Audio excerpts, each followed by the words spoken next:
Hey everybody, I'm Holly, aka the ScientoloGeek, and today I want to welcome a very special guest, Mr. Chuck Beatty. I hope I'm pronouncing that right. That's right, Beatty. All right, so I guess the first thing I'm going to say is why don't you just give a little intro about yourself before we start Oh, diving in? yeah, I was a college dropout. I was a philosophy major, and then I joined Scientology in Phoenix, Arizona in 1975, around May, when I was trying to decide what I was going to do during the summer, either take a bunch of illegal hallucinogenic drugs or get sort of like straight in life and either go a business direction or my interest was philosophy, and I was already a philosophy major. So then I'd gone to this lecture. You know how at university they have all these guest lecturers that come and then try to inspire the students to then choose careers in similar leading cutting edge research stuff. I was kind of interested in that alternative stuff, the sort of the spin-off people to Timothy Leary. One of them was a really brainy guy named John Lilly, but he was very off the deep end with LSD research and isolation tanks. And of course, that's not a good thing to get into because it pretty much fries your brain. Yeah. Anyway, so anyways, then I thought, okay, I better do something less bad. And then I'd heard about Scientology. In fact, John Lilly, at the question and answer part of the college lecture, listed off about 10 groups to stay away from. He said they're cults and they're really bad. Scientology was the worst. Oh my So gosh. my sister says of me, I'm like really stubborn. It's probably something wrong, but I chose the worst. But it was a very organized group, and then when you walk into Scientology, you realize these people are, there's no citations, there's no bibliographies in any of the Hubbard books. They're That's superficial. something I've noticed too that kind of Yeah, pisses me really. off.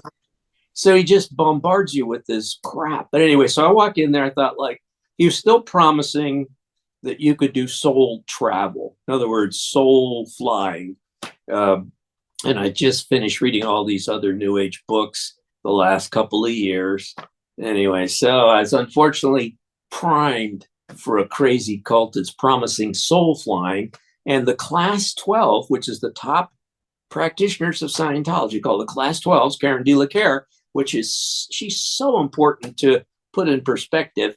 She was delivering the quack pseudotherapy of Scientology, which supposedly jogs a person into this state of being capable of perceiving as a pure soul exterior to your body and out of having the out of the body experience your 360. Okay, in a nutshell, that sold me. That sold me from the second that I got that concept that Scientology was going to deliver it. So I was on board for the next 27 years as a Sea Org member, because I joined the Sea Org in December of 1975 and then stayed with them until spring of 2003, after 7 years on the Rehabilitation Project Force, which I didn't particularly mind. And that's a whole controversial slave camp, brainwashing camp, reform camp of the movement. I'd worked in the author services branch, which is which is the top for-profit. If you're familiar with what's called the LRH office, the final LRH office for LRH was the author services org, but I only joined them after he had died and after any of the power, which he pretty much by trickle down effect from Hubbard had given to author services, and after Miscavige had moved from author services to be fully over in the RTC Corporation, because you can't, the legal advice was you can't be the boss in author services and be running the church, because you can't be in a for-profit company over the church. But that's the way Hubbard had it set up for him in the final years, and he used the for-profit company author services. So when you're as you know, there's this phrase failing upward, because there's a lack of really persons, and Scientology's in-house qualifications are so horrible, you can't really rise up unless you are sort of like this Johnny Goodboy Tyler clean-cut person. So I happened to just sort of fail upward to then be in author services. But I was this meticulous sort of like studier of everything Hubbard had said, because as we go back from author services, I worked in the computer branch in Incom, and one of the sub jobs. I thought your name was familiar. You didn't mention it in your. I don't think you mentioned it in your thing. But when I was watching Chris Shelton's video on Incom, I don't think he mentioned Chuck Beatty, but someone else did. And I was like, I can't believe I got one of the guys from Incom right here. Chris blew me off.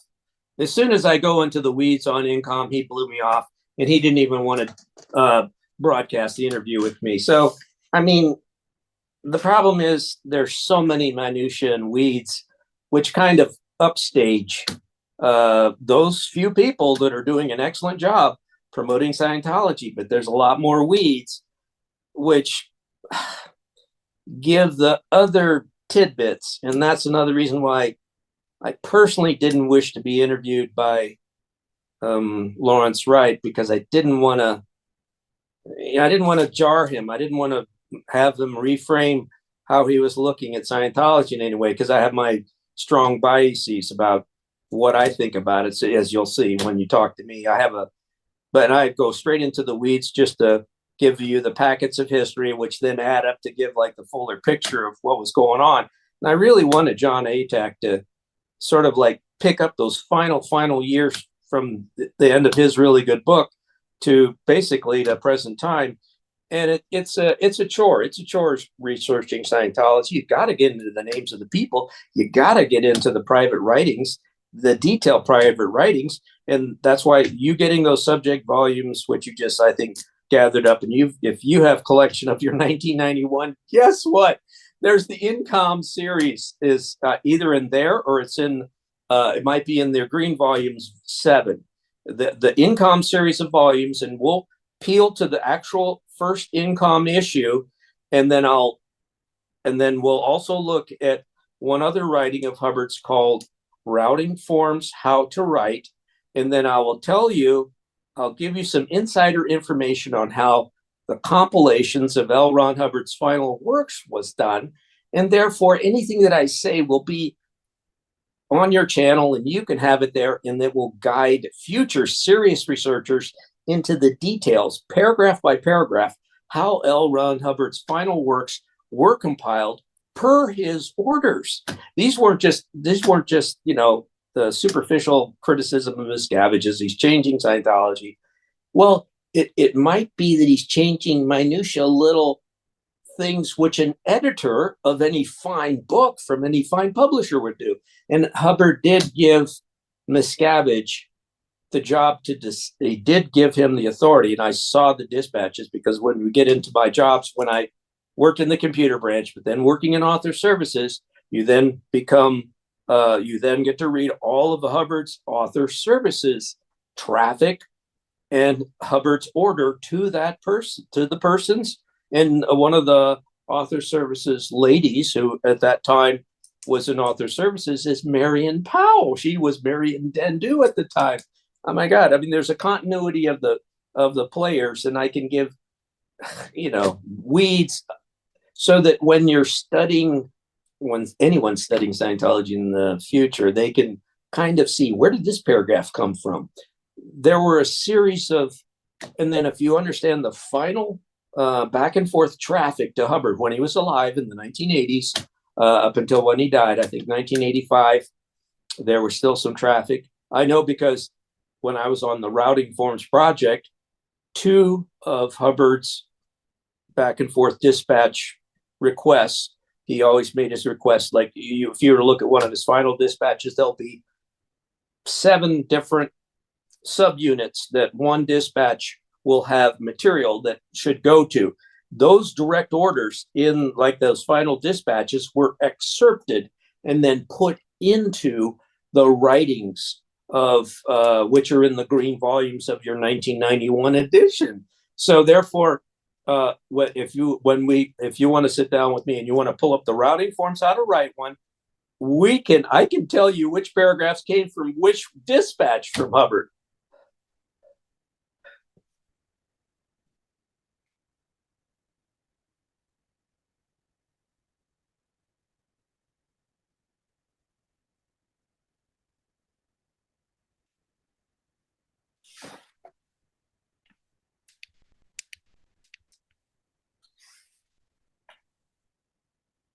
For some reason, I don't hear your voice. Can you hear me? I got it on like a thing where. Okay, good. Perfect. All right, so let me get the flash drive for it. Plug it in. Now, are we going to the red or the green volumes for this? All Green right. volumes, and then just do a subject. Just look for, if you go, there's the alphabetical titles index, and then it'll tell you which volume, which page. All right. So volumes, files, new green. I can do this for every single policy in the whole damn thing. I would absolutely sit here and do this I with was you. trying to back you down from where I came to then end up at Author Services to then end up with my final years on the rehabilitation project. So what is the title? Routing Forms, How to Write. All right. So 2 bookmarks, alphabetical, R, registrar, reorganization, responsibility, routing forms, how to write one, volume 1, page Good. 135 from the HCO division. Yes. In that final compiled writing, which was done by probably the best all-time compiler, and if you interview Dan Kuhn and Russ Williams someday, they will agree that Phoebe Maurer was the.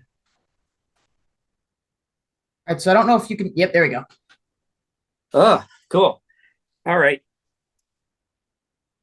So one of the fine weeds points is that this writing was a compilation of LRH dispatch excerpts done by the lady named Phoebe Maurer, commander. She was a commander in the, you're not wearing your hat today, but Phoebe, Hannah Eltringham, Hannah Whitfield, you could verify, how dedicated and relied upon and respected and loved was Phoebe Maurer. Phoebe Maurer was off the charts. There's not a single person who won't give you a positive acknowledgement, portrayal of Phoebe Maurer. There's some, and the Scientologists don't even know their history. They don't even know how compilations was done. There was a whole compilations unit. There are people today that you could interview. I'm going to just name names. I don't care. Mickey Lipton was the boss of the compilations unit when I worked in there. Dan Kuhn was my immediate boss. He was my most favorite boss, besides another man named Al Baker, in the whole duration of my 27-year career. Steve Cook was the administrator. He kept the files. There was a whole room. There was literally 50 filing cabinets of every single compilations of all of L. Ron Hubbard's writings. So when the free zone Scientologists unfortunately are sort of biased against this 1991 edition of the Green Volumes, I personally know, I've seen, I side-checked. I was sort of like a peer. I did a peer review of Phoebe's work. She handed it to me personally and said, how does this line up? So I had to take it back. I went through all of the Hubbard advices that I knew. If you're familiar with like the educational brainwashing process. Are you talking about the study tech? There's one process which is called Method 9 word clearing, where you have to Method 9 word for word out loud to another person, like a mentor, and you have to read, and then the mentor stops you whenever they perceive that you have a misunderstood word. I Method 9 every single one of these paragraphs from their original source over a dozen times each. Oh my gosh. How long did that take you? I was on the project from 1983 until I think 1986 or 87. There 3.5 years. I spent I was trying to, when you asked me what was my career, every aspect of my career did relate to eventually where I ended up at Author Services in a peripheral way, in that I was intimately understanding of all of this public domain Hubbard writings and how they evolved during the years that I was there. I saw that.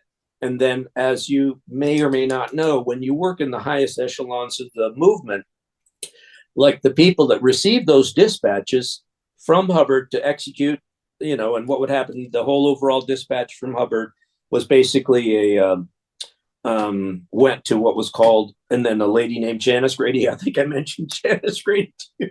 If you get up to the level of understanding what Janice is saying and appreciate Janice's work, she will give you those final years of how the traffic came down from Hubbard and then went to what was called the RCOM Center at the International Base. Holly Fennell, Susie Bennett, Ted Karbowski were the three people involved. I can remember the names of these people, and that's why I think it's so critical to share them so that they can be gotten to corroborate, or other people can go, oh yeah, I remember Ted. He used to be the magician, at the base. He was a really funny guy. And Ted used to work in the RCOM unit. He used to be in the unit that was taking the cassettes that would be brought from wherever Hubbard was. And then they would sit there and they'd listen to the cassettes and they type them out into the long dispatches. And then it would get turned into the dispatch that then would go out to the various people at the end base there at the gold base. And then everybody had their little paragraphs of what they had to do. So everything. And then when you're studying it, like I was an outsider in 1983 when I came there just to be on the routing forms project, which was the number of the 3 international strategy points. And the international strategy was confidential, and that was by Hubbard. But there was, like you have your flag orders at the end base, there were what were called Watchdog Committee orders, WDC orders, I think they were called, or Watchdog Committee executive directives. They're either one of the WDCEDs. Exactly. And there's one of them that's called the International Strategy, which you'll never find because it's never been made public. But that itself was a compilation of the International Strategy, which LRH had sent out to the group that he talks about. That's why the 1983 Ron's journal is so important to understand, because then you understand who LRH thought he was talking to. You can understand who he thought he was turning over top management duties to, the new team of tough guys, Miscavige and Lyman Spurlock and Steve Marlowe. Steve Marlowe used to be the number 1 sidekick to Miscavige. And then Marty was brought in there. I mean, and then Greg Wilhare was there. I had Greg Wilhare as a senior, as a superior at an earlier time. So I knew these people. I didn't know Marty, though. Marty was part of that fresh crew that was brought straight to the base in 1982-ish, because they pretty much bypassed working at any of the lower echelons. They just were shoveled right straight up to be at the end base and fill in positions. And a lot of those people were extremely competent people, like the LRH architect.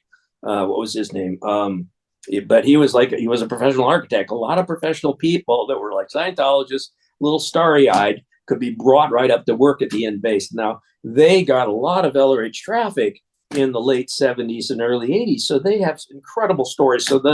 And then on top of, I consider the older generation, the Apollo era Scientologists, like Phoebe Maurer. My God, she lived through the whole, she'd been these positions.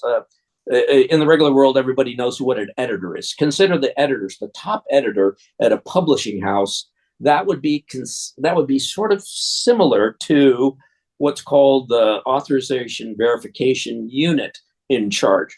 Mariette Lindstein, the wife of Dan Kuhn. Dan Kuhn was a top, really ace compiler. Your 1991 edition of Red Volumes, Dan was the top compiler for that. He compiled more of the issues and fixed more of the issues for the 1991 edition than anyone alive.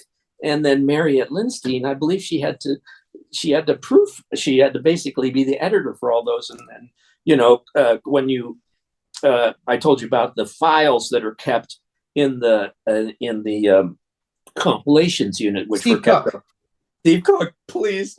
I swear to God, if we could just get Steve Cook to talk about his files. If I can find him, I'd love to. Yeah, I know he's on Facebook. Anyways, his filing cabinets contained the file folders, which contained all the paperwork. And guess who read all that paperwork to give it an approval before sending it on to Miscavige? Mariette Lindstein. Mariette Lindstein and other people, Barbara Ozimek.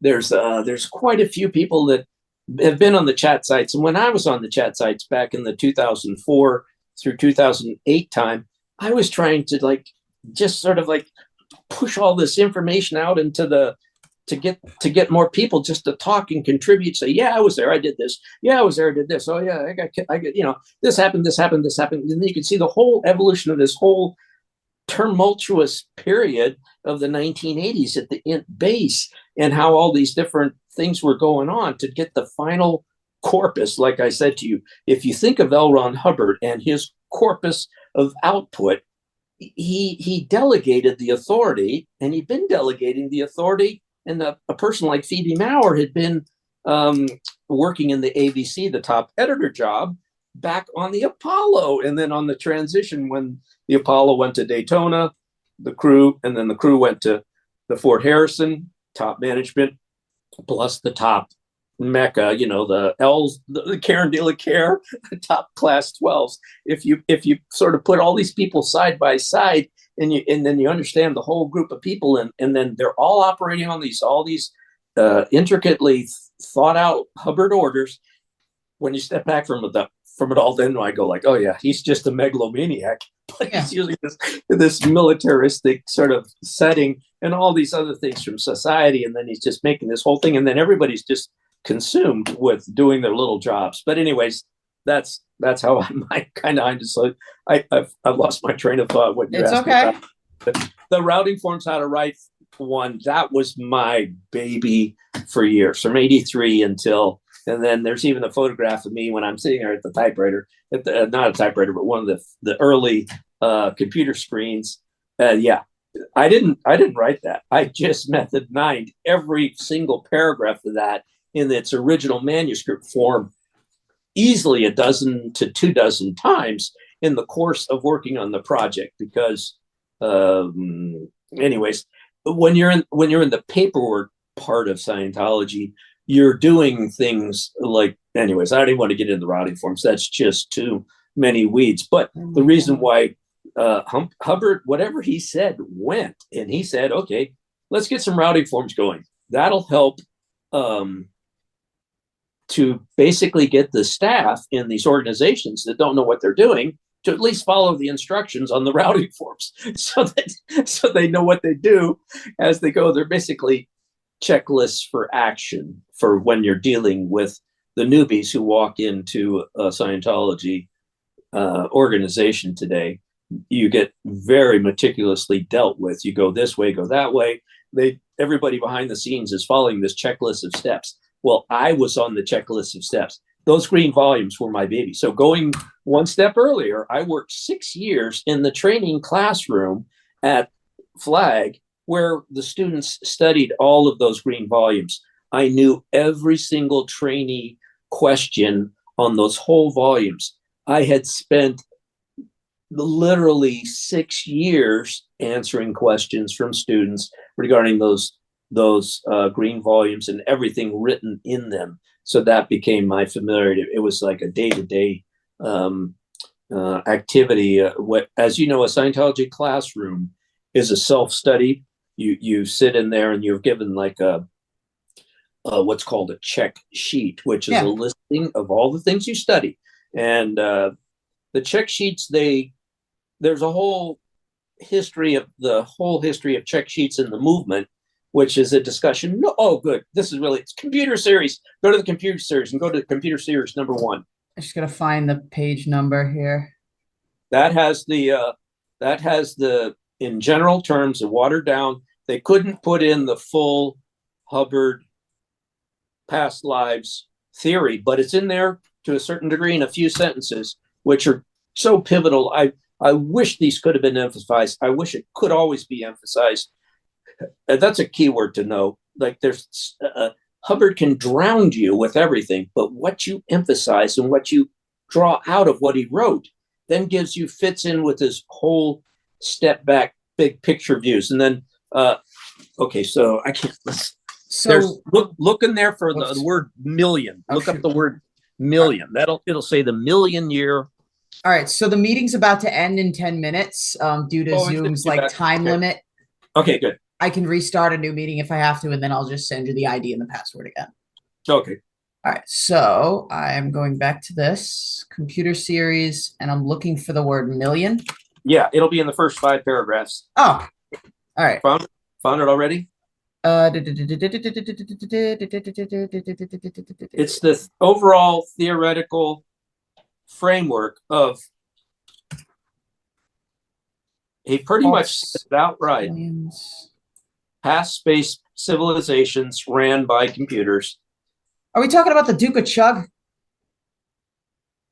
Yes. Okay. But Chug won't be in there. No. They had to extract. That's too, that was like putting Xenu. They can't talk about Xenu. They can't talk about Chug. It's not. If you stop and blow up one of those paragraphs at the end of page 1, I'm pretty sure it's going to be around that area. Oh, shoot. All right. Let me go back to this. So that's the finance series. So let me go back to 453. Series number 1. Yeah. All right. What is so, nope, not there. Not there. Not there. My 6 pallets, and I had even more, and I spent thousands of dollars, and I had donated to me easily $20,000, $30,000 worth of, well, in Scientology dollars. Yeah. Materials. But nobody was interested in going into the weeds. All right. So there's nothing in there about with the phrase millions in it. Okay. Well, then there's a word ancient in there. Ancient. All right. And anyways, get to the computer series in sequence. So you go computer series 1, computer series 2. You may have gone to when you do the index search for one of the issues, sometimes the issues appear in multiple series. So therefore you're not going through them.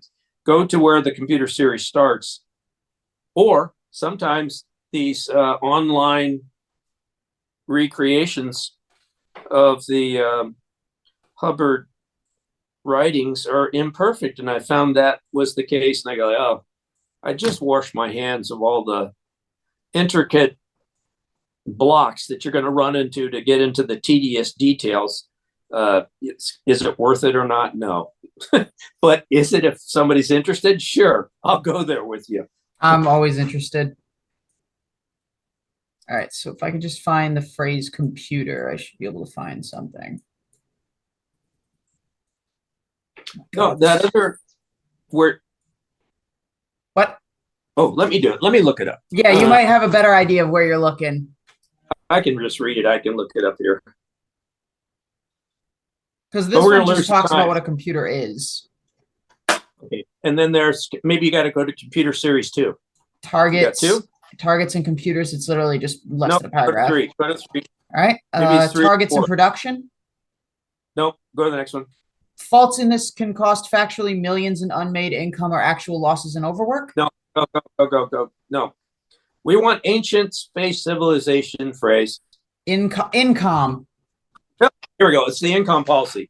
Okay, so within the first, looking for millions in there. Okay.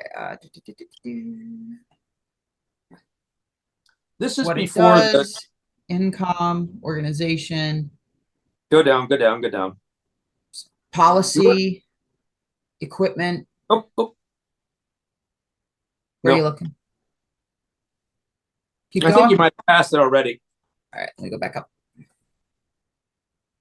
You got to get the hang of spotting the kernels of theory. The way when Hubbard throws out a theory statement, when he throws around these theory statements in the middle of his paragraphs. Those are the kernels which then fit with the overview of how Hubbard was looking at the whole universe. Yeah, that one just describes what income does, authority of their computer programs, background. This might help. Yes. On the track, real computers, not Earth's current home or business entertainment toys, have successfully administered whole planets. They actually were able to do work. That's it. Yep. Do work. So do work is the principle. You got to get your computer to do work. Essentially, artificial intelligence does work. Mm-hmm. But he never used the word artificial intelligence. What other final tidbit that didn't make it into the routing forms, how to write one? One of the little snippet, Hubbard, the way when you read his private dispatches, he'll often say things like, oh yeah, we used to have this on the ancient civilization. And we, instead of routing forms, instead of paper forms, we used to have this thing that looks like what today would be an iPad. and it basically has the person's whole background of prior courses, where they need to go next in the whole Scientology schema, already loaded into the iPad. And then instead of having a routing form, you basically hand out a person an iPad when they walk into the organization, plug in their name, bang, and it has their whole history and then tells each staff member what has supposed to happen next to the person. But that would be the next, what I just told you, that would be an example of a Hubbard behind the scenes private advice based on this, is sort of like his way. He obviously he was convinced, I think, to his death, that ancient space civilizations are reality out there still. They're not going away in his brain. So therefore, anything that he says regarding that, like in this one other little snippet, which was in one of his dispatches that arrived to the base and then was eventually farmed over to INCOM and farmed over to the Routing Forms Project. We had that dispatch and we thought like, and I had 3 subordinates at that time, and one subordinate was really on a roll. She wanted to know, how the hell can we get this one? How the hell can we get this one? Basically get an iPad. But in 1983, there weren't enough iPads. There were like a little, what do you call it? There was a few of the Palm Pilot things that started to come out.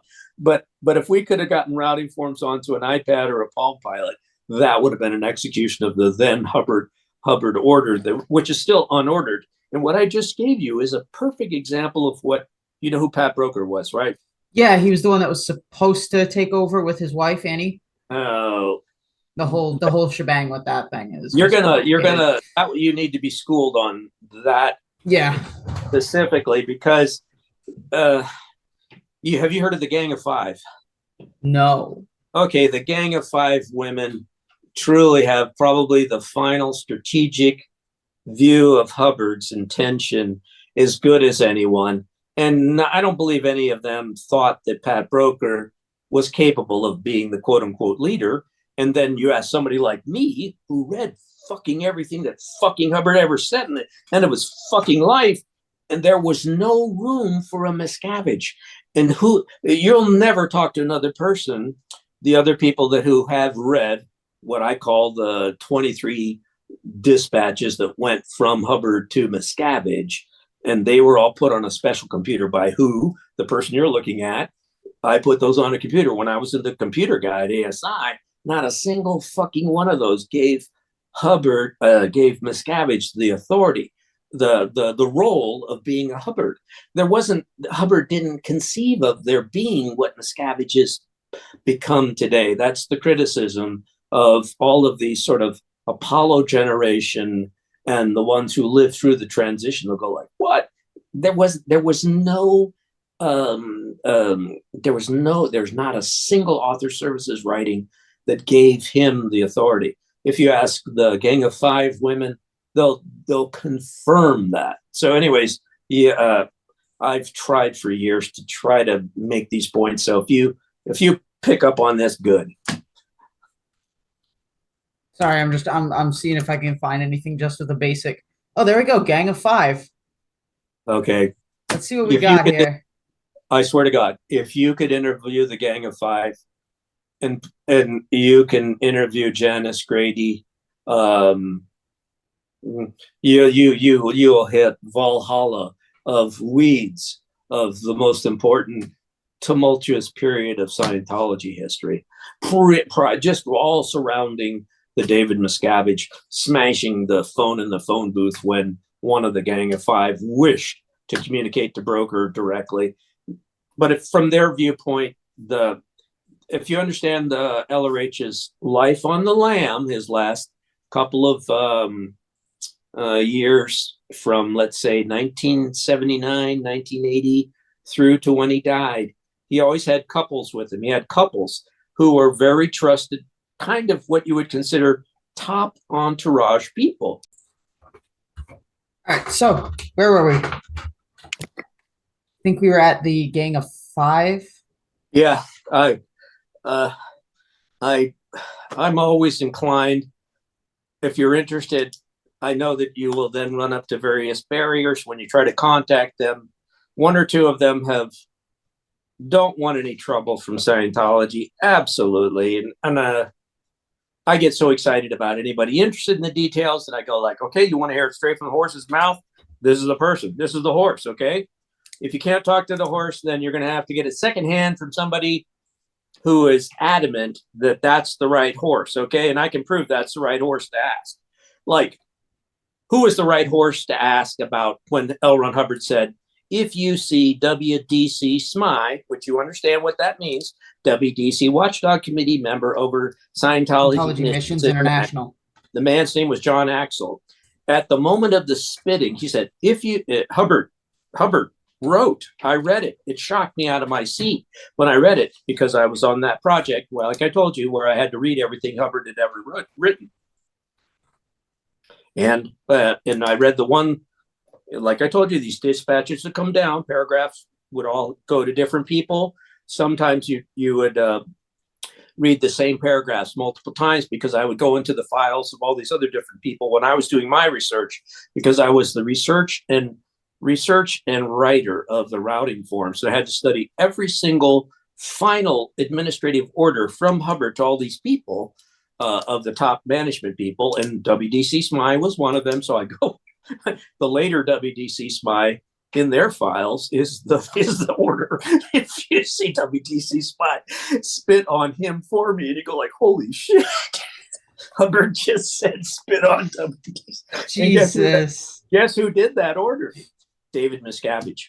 He took it literally. You ask another one of the more temperate-minded Gang of Five leaders who were just being pushed out of the way, the people who knew how to operate around Hubbard, who knew not to execute his fanatical sort of like violate his own rules. Like he would, I mean, is it right for the Pope to say, hey, if you ever see Cardinal Ratzinger, spit on him for me, and then the other cardinals gang up on him, punch him in the eye because they feel like Cardinal Ratzinger is a traitor and is treasonous to the Catholic Church. That's essentially, you would have to realize that the moment when your top guy says something irrational, you have to be mature enough not to execute it exactly. You just don't do that. So it's a figurative sense. Did Miscavige have that level of maturity? No, he was trying to be a hard charger. Another extremely important person to always talk to is Mark Fisher. Praise. Mark Fisher. He was privy to all this.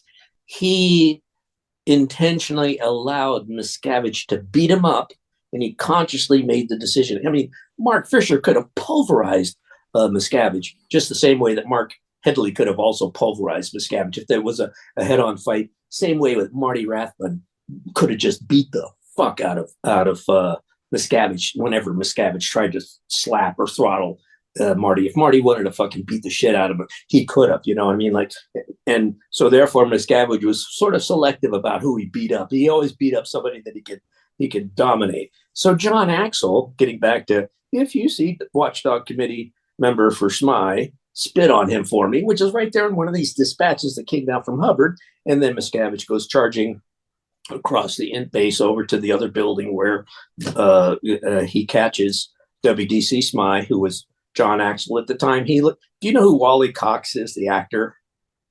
Okay, look up Wally Cox. He's like, or you know who's the other really famous comedian from New York City? Woody Allen. You know, these sort of like mild mannered, small little, like sort of intellectually kind of guys. That's what John Axel was. There was no need to beat up John Axel. He was a really nice guy. And anyway, so that was sort of a turning point in my career when I saw that, when I thought like, holy shit, that's why there's this violence trend at the int base. You had Miscavige and his clique of sort of tough guy kind of attitude, which LRH was sort of pushing for. Hubbard did kind of push for this masculine sort of domineering type of stuff, but that is irreligious. From my viewpoint, when I was in close to these people, I always thought to myself, this violates a fundamental leg that Scientology is attempting to stand on, which is if you want to be a religion, you cannot behave this way, and you cannot countenance this. You have to temper it, as did the Gang of Five priorly in Hubbard's But then there are some alpha females in Scientology that did do some despicable scapegoating of other subordinates in their chains of commands, which fucked up a lot of Sea Org members' lives underneath some alpha. I call them alpha bitches. I mean, in the moments that they're alpha bitches in the Scientology, I mean, that's one of the egalitarian sort of like social features of the Sea Org was that women and men could be equally tough. And I remember Toby Young. I mean, she was like an Apollo veteran. She was like a hot, tough woman. Another one was Irene Derman. Could be pretty tough, but she was pretty nice. And then there were some really, really beautiful, wise. And then I came to the conclusion that Scientology only survived on the backs of the capable people, the first gen people that came into Scientology that still had some real world maturity and understanding. They knew how to temper things. They knew when Hubbard went crazy. Another one was Kima Douglas. Kima Douglas, I think, is her writings. You should look up Kima Douglas's writings on the internet. She's passed away. She's kind of like my role model for how to deal with Hubbard. She was the only one who could placate him and get him to shush when he was going nuts. I mean, you needed to have that kind of personal qualities, and this never gets discussed properly in any of the books. I mean, when you got a megalomaniac nut who's like forming your cult, you got to have some people around him. And then Hubbard tried to institutionalize this job of tempering and sort of cleaning up the debris trail made by what's called the product officer. When you get to the cream of the administrative running of an organization, you're supposed to have the top product officer, the top organizing officer who runs ahead and gets everything organized, so the hard-charging product officer can come along demanding every production. And then third in line, you have what's called the establishment officer. They sort of do the cleanup. They do the long-range building, and they also have to do like what's been described, what Shelley did after, coming along and giving people Band-Aids after they've been slapped in the face by Miscavige. That's the establishment officer. There's a slight of that, which is included in the establishment officer lecture. So I scrutinized every single lecture that Hubbard wrote on the administrative things, looking for all these tiny little one-sentence kernels, which were the things that you have to emphasize, in which a more mature outsider to Scientology brings with them when they come in to be in the administrative ranks and try to run the quackery cult. I mean, how else can you run a quackery cult than to have people that have sort of like already established outside maturity that can come in? Because the second gen, third gen Scientologists are more and more just crazy fanatical, and they do all these horrible stuff. They just take the shit literally. It's like they're like little spawn of Miscavige, who is a second gen himself. He kind of like goes, oh, so he takes these irate statements from Hubbard and then he acts upon them. So that's the, and then I thought, okay, what could I contribute in terms of writing about Scientology to warn what's going to be the long range damage. The long range damage is what is unfortunately what you're starting to do, what I thought academics should do. Get right into the weeds, get into the sentences, get into those little phrases here and there, which justify these persons like a Miscavige who can co-opt everyone else, engineer himself to be at the top of the pyramid in a position that Hubbard never designated for him. But it's a convenient way for outsiders to look at Scientology. Okay, what's the group? Scientology. Okay, who's the leader? Because you want to go in and you want to like nail the leader. Okay, so the outside world is looking upon Scientology to have this sort of like overarching leader, but that isn't how Hubbard left it. But Hubbard did leave the vacuum in that top leadership position by leaving it unvacated. That's why that extremely important moment where Paul Grady, husband of Janice Grady, deceased Paul Grady, he made some of the greatest contributions in my mind from an expert weeds level history telling, where he said that Miscavige had admitted this moment of stating that Miscavige noticing there's nobody at the top, so therefore I'll assume that position. And there is one Hubbard writing which is called get it, Boots in the Sky, these big unfilled boots, these cosmic boots out in the sky. And who's going to fill them? And then L. Ron Hubbard says, I'm going to fill them. And then it's going to be somebody else filling those boots, which is implied in another extremely, there's a couple more writings that nobody emphasizes. I try to get the academics to emphasize them, even write papers. They haven't even gotten up to the level of even talking about what are the top weeds. The other, besides the what do you call it, the Ron's Journal, Today and Tomorrow, the Proof, that one is extremely important. That gives you the final structure. That gives you Hubbard's stamp of approval to Miscavige and that top clique of male guys who are like kind of in this sort of like more sort of tough guy, violent sort of like, you know, protective thing of Hubbard, who thought everything was going to collapse. If you could see some of the other private dispatches, you would just be shocked as a public Scientologist. You go like, what? Was LRH really worried that all of Scientology was going to collapse? I go like, I said, I thought to myself when I read that one, I thought like, wow, he didn't have faith in his own subject, because the subject already has enough writings by him, already has enough writings by him to continue on. You could just follow it. Basically, Hubbard wrote the recipe book, the menu book. Is it? You got, that's the one. Is that the proof one?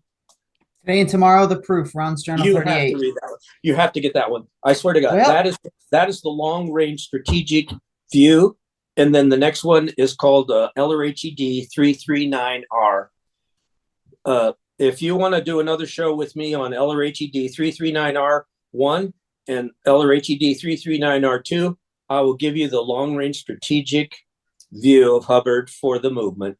And that was what I was on board with. I was on board with what was called the think tank. As you can see, I kind of think in terms of theoretical. What was the Hubbard theory? How can we do this Hubbard stuff theoretically with a sort of a mature outside view, and to just get rid of all this sort of juvenile petty violence crap, which unfortunately Hubbard was spurring on with some of his other comments, and and then that proof one unfortunately gave the stamp of approval to that kind of petty violence, which was going on behind the scenes. And I think I mentioned in our first talk, the three strategies, the three Watchdog Committee executive directive strategies. One of them was to blow the stops off the line. Well, push productions until you run into stops and then blow those stops off the line. In other words, that's the hard charging, irreligious, push production view of how to manage it. Janice Grady reminding me of what was called the heavy hussars. If you look in your green, the big volume dictionary, the modern management technology defined. Look up heavy hussars. There are parallels. There are these parallel earlier similar is a very important two-word phrase in Scientology theory. You always go to the earlier similar. Well, these earlier similar Hubbard patterns. Heavy hussars is one of them. So that was basically the heavy hussars re-implemented in the 1982 or 83 Watchdog Committee, International Strategic Planning, which was confidential, but that was a thing which justified canning all the mission holders in 1982, just declaring people outright, doing all these things, giving the CMO all this sort of same powers LRH just to go out and just hard charge around and, you know, blow the stops off the lines and then get the flow of the bridge going. Now, that's a whole other theoretical argument that's like off the charts of anybody. But there were some deceased members like Alan Walter. You may have come across the name Alan Walter, not Alan Walters. He's commonly called Alan Walters. He's dead now. An Australian. But he, even as crazy as he was, he did have some strategic, wise overviews. I talked to him just a few times on the phone. I knew him and I helped train him when I was going back in my history. And then prior to being on the routing form projects, I was 6 years, like I told you, in the classroom studying, helping chaperone. Basically, when you're a supervisor, you're just there to help answer the questions of the students that are doing self-study, and then you enforce upon them the word clearing procedures. You follow upon these other sort of brainwashing procedures. I found the heavy hussars thing. Okay, good. So that would be an earlier similar to the 1982, 1983 international strategy. So this function is to move in heavily when there's a threat of great importance to an org or Scientology after the usual lines and posts have goofed. This term Yeah. comes from the old cavalry purpose of hussars who were held in reserve until a battle line was dangerously bowed, at which they were sent in to straighten it out. That's the basic justification for what happened additionally, which has only occurred on the chat sites, these additional what were called missions. Paul Grady, the late husband of Janice Grady, he ran some 70 missions in that period of 82, 83, 84, which were in a sense, the heavy hussar missions to all of the Scientology lower down the pyramid organizations to just push productions, push people off the lines, declare people. That was they were in a sense, if you were to look at like who did, and then of course what happens when you're a lower level Scientologist, which unfortunately almost everybody is. Lower level meaning you didn't get through. If you didn't turn into a Karen de la Care, which almost nobody does, you haven't really risen to the top. And then only in the past history of the movement did a certain number of Sea Org members actually have in their history Class 8 K supervisors. They just weren't the top quacks. So basically, if you look at the whole organization of Scientology, it is so foreign to, like, let's say the Catholic Church. Everyone who's a cardinal is generally like a bishop and has gone through this whole hierarchy raising. Okay, LRHED 339R, just so strategically important to the whole turmoil and what went on to try to. Okay, here be something you want to pack behind your ear and do a show on the Universe Core. Writing that down. Universe Core. That's going to be named Universe Core, like a core of people. Yeah, CORPS. CORPS, yeah. They were the teams that were designated, and there are some Universe Core members still alive today who can tell you what they were doing. Their reasoning is based on either LRHED 339R or 339R-1. There's two issues that go together, and they're both so pivotal to the strategic sort of like turmoil of the 1980s, plus how it was supposed to be fixed. And then the bigger problems, if you just step back and go, okay, Hubbard was a megalomaniac. He was building out this organization. Too many executives, too many subordinates, too many like departments, too much stuff. This is like, what is this, a church? No, this looks like some kind of like megalomaniac gone wild. So the Universe Core was sort of a patch up special team that was supposed to go to all the Class 4 orgs that had reached the basically a greater level of production than even the today ideal orgs. But an ideal org today should be likewise justifiably should receive what is called the Universe Core team, which was sent in not like heavy hussars, but to give all the staffs the whole quackery, the whole step ladder. Like that was the other thing that we didn't get into, but I thought whenever I have a discussion with anybody who wants to get into the weeds, you have to use that chart, the Hubbard gradation chart, the whole red chart. Do you remember that one? The bridge? The bridge. If you use the word syllabus in a general form, that's the syllabus of Scientology, top to bottom. You start at the bottom and you do all those little steps of the syllabus until you get up to a Karen de la Care. Remember Karen de la Care? She was a Class 12 CS. So that is the epitome. If you look at how few people get to the top, that's why she is such an off the charts gold mine. There isn't really anybody who can even properly define a Karen de la Care to the world to show how important she is.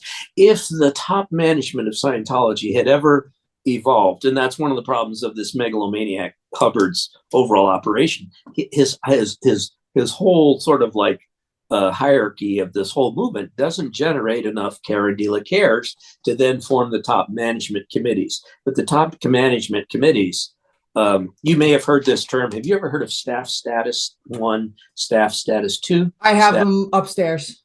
Good.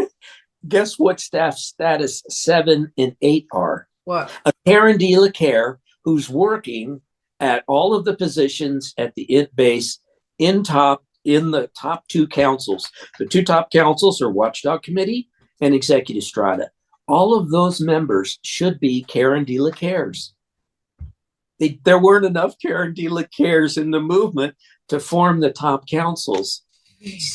By the way, is this the executive? Is this one of the exec EDs that you were talking about? 339R1 in make or break point of an org? Yes. Okay. So then if you wanted to scroll down to the where it goes, shh, here's a secret, shh, stuff. Looking for it. Within this writing are so many of the gold mine future dreams of L. Ron Hubbard. There's so many pages. Yes. And I don't think I could walk you through it. Right, we should try. Let me try the first one. Let me try the birthday game. There it is, where it says what? LRH goes into the sort of storytelling. You mean I could make OT right here in my own org? Yes, the Universe Corps were to go to the ideal orgs. In the earlier years, they were called St. Hill size orgs. Mm-hmm. And the Universe Corps would come deliver them all the way through OT5, the first 3 exorcism levels. Yeah, 3, 4, and 5. Yeah, OT 3, 4, and 5. Now, there are some Universe Corps guys you could talk to. And you should talk to them quick before they, pass away. I'm fucking almost 71 years old. And I'm just a middle sort of period of the Sea Org. There are still the Apollo greats that are hanging out there. Those are the ones that I wish would fill in the detail of their little sections of history. But you're getting like an overview that I wish somebody else had been interested in. You have an incredible high level of understanding, I think. Thank you. I'm trying to. There's too much that I'm never going to get all of it in my lifetime, but I want to try to get as much as I can. Yeah, and I think that there's about, like I said, 10 to 20 key things. These 2 policies, the 339R and the 339R1, they contain a lot of the long range Hubbard, rah, let's go team, type stuff that's going for the movement, which if you compare that to what the Miscavige years are, Miscavige will always blame the failed 2 top councils. And he'll blame remember the moment when Shelley Miscavige, at the INT base just before she was sent into exile up at the archives. At CST. And we need to talk about archives too. People don't understand that working at archives is, people project onto Shelley a lot of stuff, which if you're a true blue Hubbardite to the level that I am, like if I had gone to archives, I would know what the fuck I was doing there. And what you're doing there is like in that movie, Raiders of the Lost Ark, the one where the knight is guarding the Holy Grail. Those fucking people working at CST are guarding the Holy Grail. I was going to say, I have somebody who I want to interview who used to work at CST. Good. Yeah. Dylan Gill. Yeah. Dylan Gill. Yeah. He didn't get to do a lot of the stuff there, but he knows he was there. He knows all the people. He knows Dan Probilski. He knows Russ Bellin. He knows Sarah Bellin. And then all the people that sort of gravitated to be there. I know a lot of Cass Baker. Like there's a whole host of people that worked there and did their little niche jobs. And they're kind of like the Holy Grail team, the Holy Grail. And guess what? Guess who there at that operation now has the most embracive understanding, because Shelley was in author services and lived through as a messenger the end of the Apollo year, straight through ASI, straight into RTC, straight up until the very end when Tom DeVox saw her, like, thinking that Miscavige is doing hanky-panky with Larice. And anyways, if your viewers know who Larice is, I mean, I'm sure some of them do. I know some of my fan base, some of my viewer base is But X members if such I as were, yourself. if my brain cells, if the way I look at Scientology is anyway to the degree that Shelley does, because Shelley is more beholding, I think, to L. Ron Hubbard. If you're beholding to L. Ron Hubbard over Miscavige, then working for CST and working in the archives is truly the long range highest thing you could do. You're trying to preserve the holy grail corpus of Hubbard, the legacy of the tech. And that would be another one. Okay. Legacy of the tech, LRHED. Look that one up. All right. Legacy of That's so crucial to understanding what should be your top I was level. gonna say, let's list off some of sorry. Yeah. I was gonna say, so you were mentioning all these like 10, 20 most important things to look at. Why don't we start listing some of them off so I can get them down? Third dynamic de-aberration. Hold on, you said third dynamic de-aberration. de-aberration. Is that a policy letter, a technical bulletin, or something else? You'll find out. All right, third dynamic de-aberration. What else? Simon Bolivar. The responsibility of leaders. Yes. Yep, I've already got that one down. Okay. Okay, so there's do you have any of the what are called the levels packs? Level 0 pack, level 1 pack, 2 pack, 3 pack? You talking about the binder with the lion on the front of it? No, they're the levels. The level, okay, Scientology chart, bottom to top. You start at ARC straight wire, then you go to grade 0. For doing the grade 0 quackery on somebody else, you have to study the level 0 pack. The level 0 theoretical pack has some of the core chart. I think I may know what you're talking about. Give me like 5 seconds. Okay.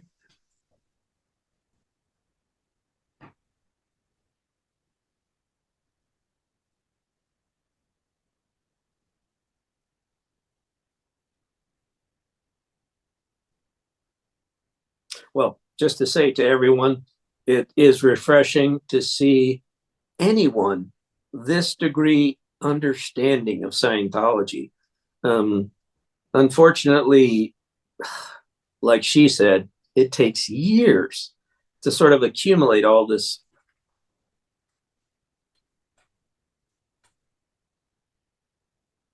I like you with your hat because you remind me of. Okay, good. So go to the index. Yep. Look for one that says, just start reading. Go in probably the first 2 pages of the table of contents and just start reading titles, and I'll tell you which one. All right, so let's see what we got here. We have, well, now mind you, this is level 1, not level 0. So doesn't matter. All levels have this key issue. This key issue is like a framework issue. What, KSW?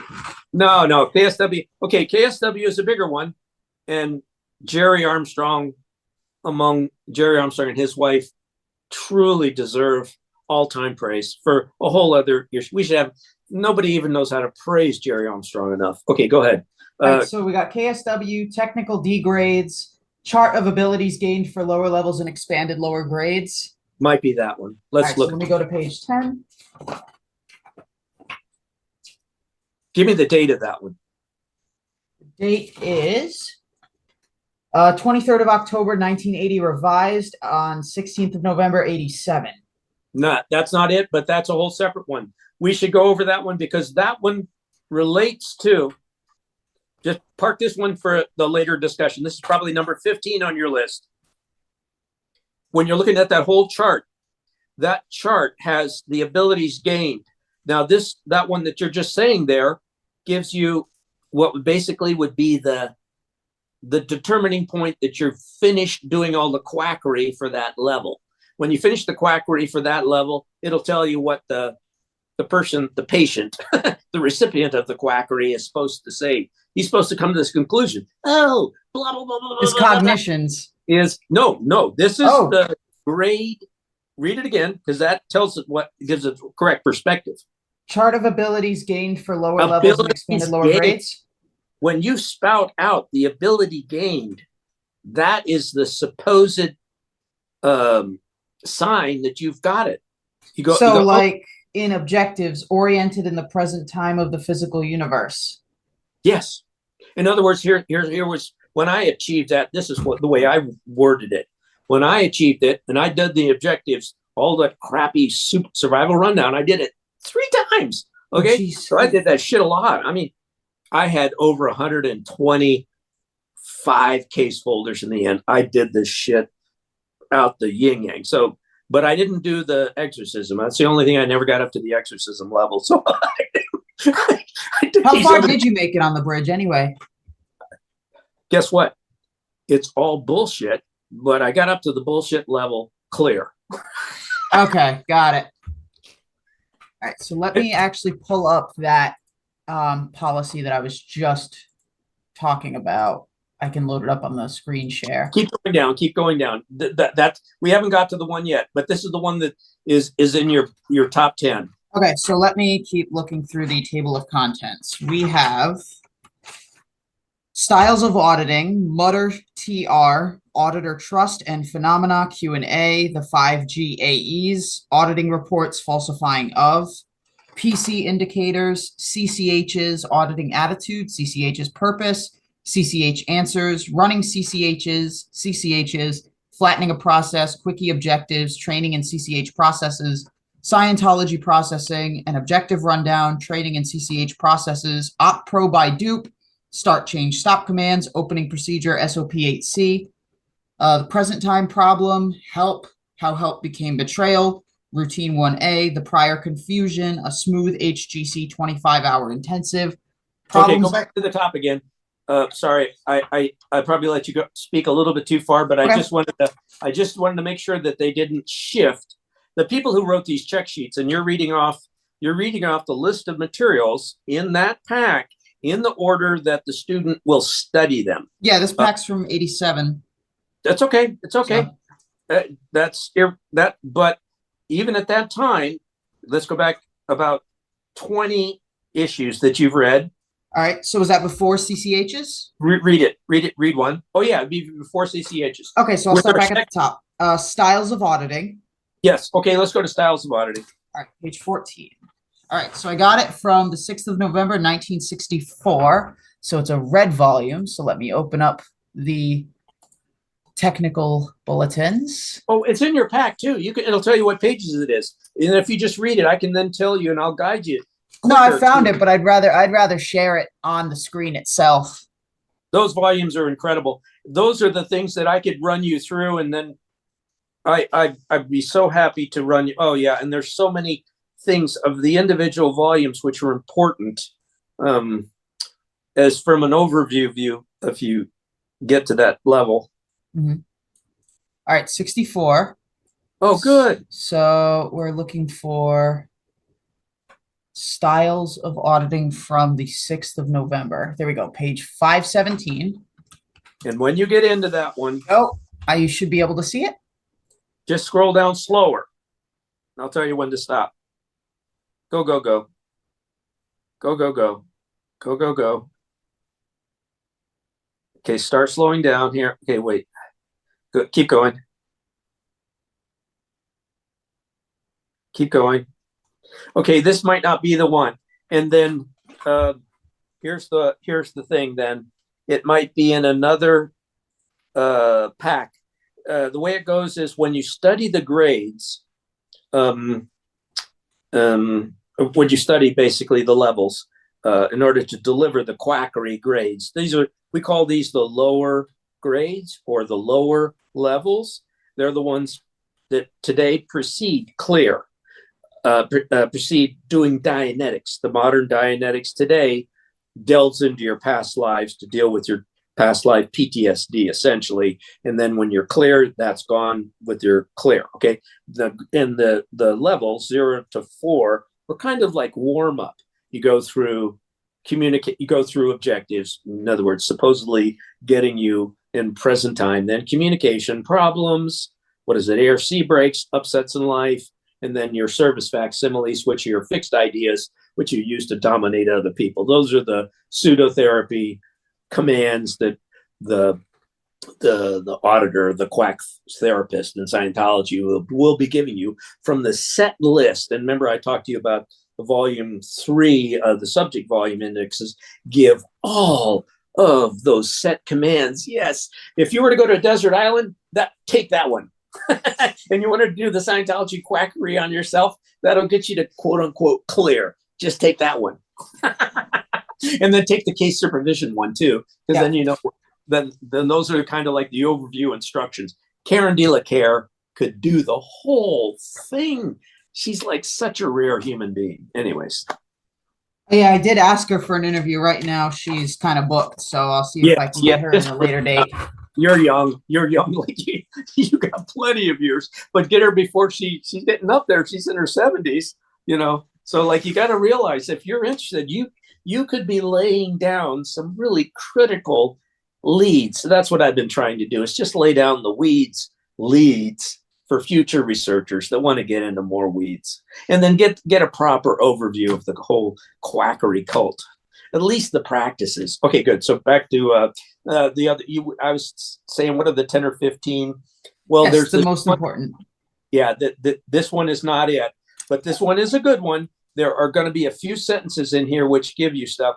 Unfortunately, the way Hubbard's mind worked and the way he output his shit into these issues, they are kind of helpful to delve into them. And then you got to realize where in which issue he said one particular type of phrase. Okay, here's a very all-time important one.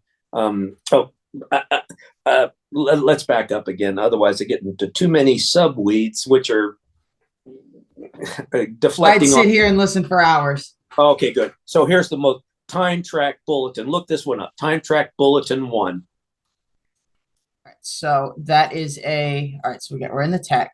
So let me go to new read volumes. I was successful in impressing this one at least into the conversation, so that at least Professor Hugh Urban included this one as a very important. I've found time track and engram running. Okay, that's it. Bulletin 1. Yep. All right. So volume number 7. Stop right there. Stop right there. Let me just mention something. There are 3 of them. Time track bulletin 1 and 2 are the only ones you study. You don't study 3 anymore. Guess why? If you become a super expert, you'll read in time track bulletin number 3 some stuff that's like, what? You go like, and then you'll go like, oh, I guess that's why they don't run that one anymore. But theoretically, there's a reason. If you look at the end of Hubbard's life, he himself went into the same direction as time track bulletin number 3. What I just said has never even fucking been said by anybody else who's like an expert of Scientology. But anyways, that's neither here nor there. I just try to, if you heard what I said and you understood it, someday you'll look at time track bulletin number 3, and then you'll look at the final pages you'll look at the Pat Broker LRH funeral event, and the moment that Pat Broker holds up the worksheet. Have you seen that? Have you seen that moment? Pat Broker's holding up a worksheet, and on it is a date. Okay, so that date relates to time track bulletin number 3, and the upper OT levels that were never issued. Park that as a thought. Okay, so now this one here, go to 2/3 of the way through this one. Okay, so time track. The time track. Okay, the time track. Yeah. Just look at that 3rd paragraph under time track. Time track is a very accurate record of the PC's past, very accurately timed, very obedient to the auditor. If motion picture film were 3D, had 52 perceptions, and could fully react upon the observer, the time track could be called a motion picture film. It's at least 350, trillion years long. No, wait. Yeah, trillion years long, probably much longer, with a scene about every 1/25th of a second. Keep going. Let me get the screen share up for the thing that I was looking at. All right, so we were looking at the time track. Yeah, the time track bulletin 1, 2, and then this final sentence. That's why I'm, what do you call it? And my brainwashing in Scientology was in the classroom as a course supervisor, where I tried to make, and you're obligated as the course supervisor to ensure that the students, even though you're not teaching them, you still have to direct them to the actual sentences in Hubbard's writings, which are the most important to be emphasized. This last sentence, if you're an expert of Scientology, this one part of it says, yes, okay, so if you look carefully, it says, blah, blah, blah, blah, blah, probably much longer. That directly relates to what was it that Pat Broker chose as an L. Ron Hubbard artifact? He brought to that LRH funeral event a piece of paper which had a date on it, which related, per what Pat said, would have been OT10. When Marty Rathbun and later and other Sea Org members discuss this, they aren't the type of people that go into the minutia of what other things Hubbard had written, who don't think in the big theoretical, quote unquote, breakthrough principles of Scientology. Earlier, similar. So when you look at case, remember there's a whole subject volume which has to do with case supervision. When you look at a human being, you are a spiritual soul. You supposedly have a case, like you have your Freudian case or Jungian case. Well, in Hubbard's idea, you had a soul case. Well, your soul case extends back to trillions of years, which is completely unrealistic. But then he says probably much longer. Now, that probably, and then if you are a complete expert of Hubbard, there's a few other places where he says, well, he basically is relying, I mean, if you got to realize it's all quackery. But if you're even entertaining and allowing that this quackery has any leeway, theoretically, there could be an infinite past. So therefore, your infinite past, I mean, since leaving Scientology, I've become interested in I'm an atheist today. And I like the pre-Socratic, because I was a philosophy dropout, remember? I've gone back to my philosophy study in University of Arizona, or Arizona State University, where I dropped out from. I'd go back to my studying the pre-Socratic philosophers, Leucippus, Democritus, and my favorite is Anaximander. And he goes back to the unlimited, the apeiron, or whatever it's called. It's the indefinite, infinite past type of unbounded sort of nature of the universe, which essentially just gets recycled forever into all the universes that we live. So Hubbard has entertained the idea that there might be multiple sequential universes. So therefore, to use a time factor like trillions of years or whatever, it's all relative to what us humans consider a year today. It's just a vast period of time in a prior universe. That would be probably much longer. And that would be probably the case, address of Hubbard on OT10, or what Pat Broker referred to as OT10, whether that would actually become OT10 later or not. But then the problem is, how do we even remember that long ago? Well, that particular question has already been addressed by the Buddhists of the 1800s, who also ran into that problem. Whereas, we start delving into your past lives, eventually get to this sort of meaningless realization that they go on forever. Who cares? You're getting so far past that. How could that have any significance to your current behavior in life today? And then therefore, back to the definition of Scientology, it's a case subject. Case supervisor, care de la care, class 12, addressing the various things that they're done on the L rundowns, which supposedly will help a person eject out of their body and have like the soul experience of just perceiving out of the body 360 in all directions, which is of course a hallucination per modern psychology. So therefore, modern psychologists utterly correctly dismiss Scientology in one or two brief sentences: cult, quack, past lives, and out of the body hallucination, the soul, the experience of the soul. And of course, this directly strikes against the whole sort of belief system around the soul. Well, Scientology is completely centered around the soul. We're a soul in a body. You get rid of your case through clear, and then you get rid of all your surplus souls that are infesting your body and leaking their past life trauma case onto you. You get rid of all those surplus souls, and therefore you're that's sort of like the double whammy case alleviation, supposedly stepladder of Scientology quackery that you pay for, and it's very expensive. And then there's this massive bureaucracy that's like supposed to maintain this thing, and go like it's a very futile operation set up by a megalomaniac, obviously. Yep. But anyways, now so go a little bit further down in this bulletin, and this gets to the God thing. Look for a little bit. Go further.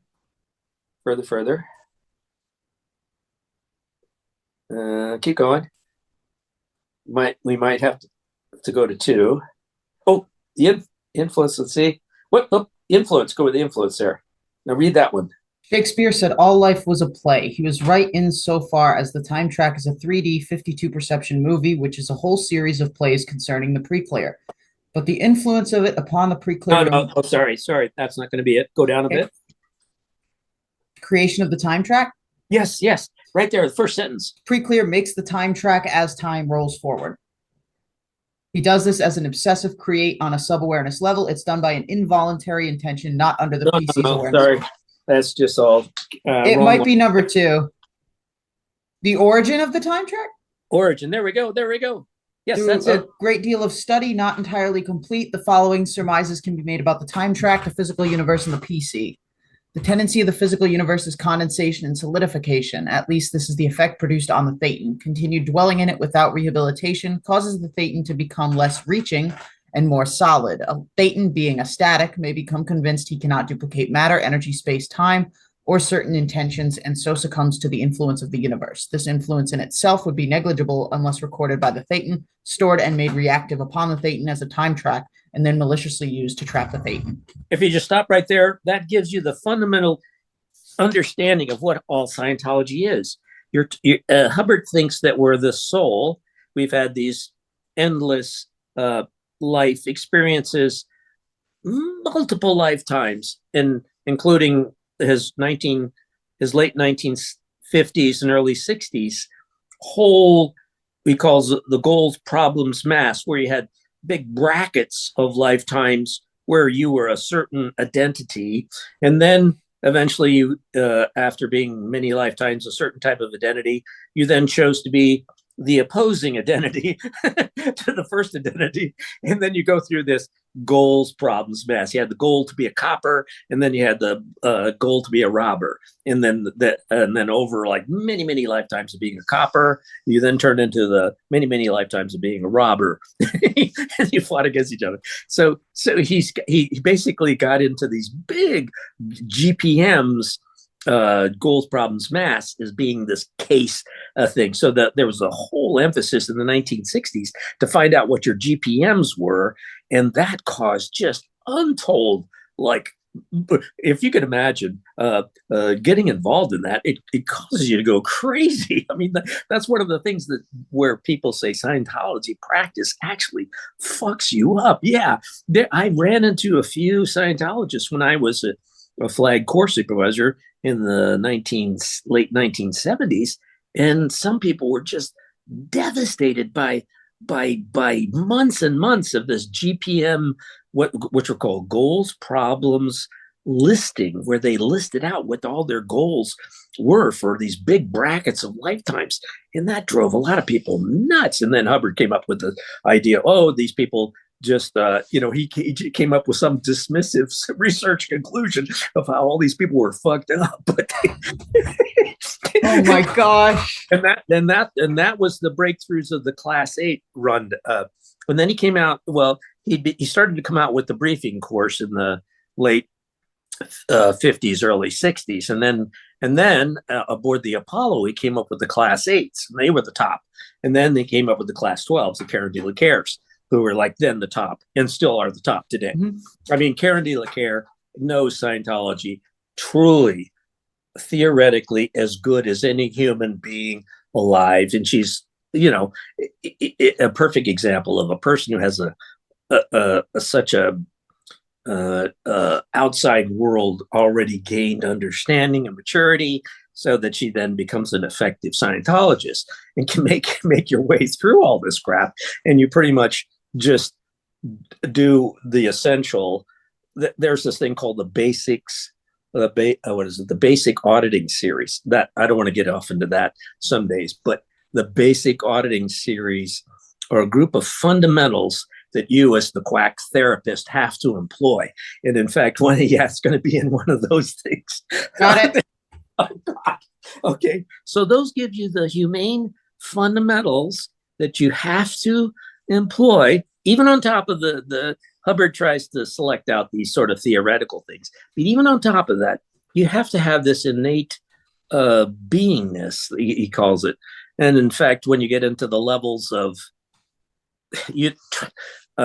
there's, I don't want to get it. This is too technical. Now we're getting into the quackery application. I can go down this road with anybody and totally validate the best of the quacks. And you would take somebody like Trey Lotz. Do you know who Trey Lotz is? No. I have a lot of respect for Trey Lotz.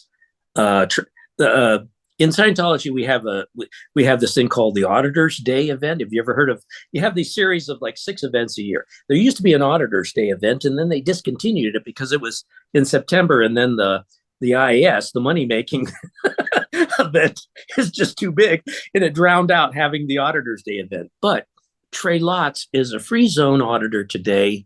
He does everything, and he just has this. He was at one time in one of the years. We have every time you have an auditor's day in the old days, in the old years, you would have the auditors of the year for different categories. Well, Trey Lotz had been an auditor of the year. And essentially, those are just the mature first-gen Scientologists bringing their innate compassion and maturity and empathy and common sense as the quack therapist of Scientology with them.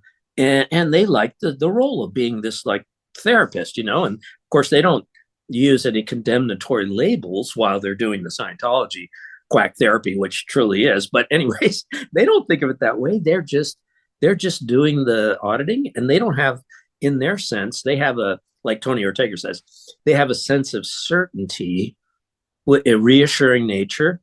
They just methodically do it. They're really usually above average in intelligence, because you have to understand all of the complexity of applying all the quackery is quite intense. In the basic auditing series, you have to have this fundamental. There was a, you've heard of training routines, right? Okay, so if you ever get to interview Dan Kuhn, who I mentioned as a compiler, he was one of those stellar, he was a class 6, okay? So it's not a minor feat to become a class 6. If you know the different classes up to class 12. He sat through the St. Hill special briefing course. That's right.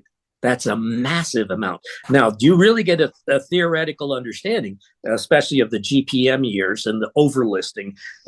If you know what listing is. Anyways, that's a whole sub part of the quackery is listing. Anyways, the overlisting that was done during the GPM listing, and that really, quote unquote, fucked up a lot of cases. It's just like getting into this mind babble of you have these big what do you call it, brackets of your past lives that are opposing one another and stuff like that. You're supposed to appeal off all this case off yourself. Again, just keep in mind that Scientology is this, I used to call it a soul karma, your soul karma Freudian case elimination practice. And then it's a heavy duty exorcism practice from OT 3, 4, 5, 6, and 7 today in official Scientology. You got those 5 big exorcism levels to peel off all the surplus souls, and thus you lose all of the case they were leaking onto you. And basically that, then you're supposed to be in good shape, and now you're supposed to be like getting up to find out who you really are, and then you never do. Oh, you kind of do.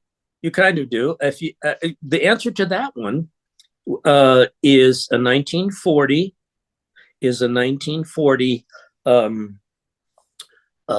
fiction story by Hubbard called "One Was Stubborn."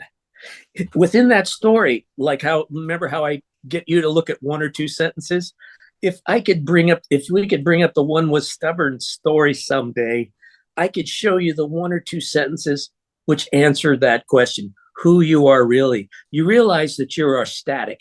Going back to the individual time track one that you were just in, Yeah. you realize that you're a static. If you have you done any meditation, Buddhist meditation at all? Not at all, but You get the idea. When you focus on nothingness, when you focus on literally nothingness deeply, and you start to sort of fumble around and feel your way able to focus on nothingness, you're focusing on yourself as a static with nothing. And you realize you can create whatever you want. When you can keep yourself focused within that static viewpoint, the Hubbard, if you're familiar with the other, have you heard of the writings called the factors? Heard of them, haven't looked at them. If you, well, don't bother. Look at factor number 1. Okay. And think about it. Think about it in relationship to the definition of static. And then think about it in relationship. That's why I said, are you familiar with meditation at all? And then the 4, like you can go online right now and you can go to these various Buddhist sites and you can say, I'm a beginner Buddhist. What should I do? And then you'll have some Buddhist nun, like I did. I had some Buddhist nun email me back and say, okay, this is all you got to do. And I was like floored for days. I thought, like, that's all? You go like, and that's way better than Scientology. And that really is the essential thing of answering this question. Who really are we? Are we a self, or are we this pre-self sort of static? And then, of course, that's the big Buddhist enlightenment type of thing. Okay, one was stubborn. And then this is all written like an exciting story. You probably have to read it 3 or 4 times. And then if you you go through the parts where the George Smiley is the devil character. He's the disembodied sort of like guru master who's manipulating all earthlings to reach enlightenment sort of against their will. And the one stubborn guy was saying like, I ain't gonna do this enlightenment shit, fuck you, but he does it anyways. And then there's sort of a showdown moment between the one was stubborn, the farmer guy, and George Smiley when they're out in the middle of nothingness. And then I haven't found the full story yet. Looks like I found a bit of it. Yeah, that stinks. All right. It's just a short one. It's a short little story. Okay. It's smaller than a novelette. It's essentially, but it's one of the most important Hubbard pre-Scientology fiction stories. And if you look on Tony Ortega's site, as you can see how I am, I can get into too fucking many details. But if you were to try to get into the top 10 details of L. Ron Hubbard, where was he coming from? This is it. If you know all of Scientology, if you know about static, if you know about the question you answered, that should trigger in your mind that certain sentences and details in the one stubborn story. And that's when true experts of Hubbard's life would go, oh yeah, they used to generalize this and say, oh yeah, Hubbard got a lot of his ideas from science fiction. Oh, there you go. Here's me. And then my big message is Xenu caused the wall of fire. That's why I put it on a t-shirt. That's another hidden, powerful 1, 2, 3, 4, 5, 6 words. If you say those 6 words to a Scientologist, almost all Scientologists are lower level Scientologists. They're not allowed to know those 6 words. Yeah. And even if they hear it, they're not going to know what the hell you're talking about. No, they will. Oh, they will. Okay. So stop again. Another key reference, probably in the top 20, is Ron's Journal 67. Wait, the one about the less than 12 men conspiring against the universe? That's where Wall of Fire is talked about. So the Scientologists do know Wall of Fire. They aren't allowed to know who Xenu is. But if you just say Xenu caused the Wall of Fire, it's kind of like the spoiler alert. They cannot unthink. It's like telling somebody, think of a pink elephant. They can't not think of it. They've just heard the dot connecting definition of Xenu. And in the Scientologists' minds, how important clearing up words are. So you've just done what they're not allowed to do, which is clear up Who was Xenu? Xenu caused the wall of fire. The wall of fire is what you address on OT3. So therefore, you're learning the beginner theory of OT3. And then the next big level is that Xenu dumped zillions of body thetans, the surplus souls, implanted with the famous R6 implants onto Earth, which infest us today. And that's why you got to do the 5 exorcism levels. And Scientologists don't even know their own goddamn religion.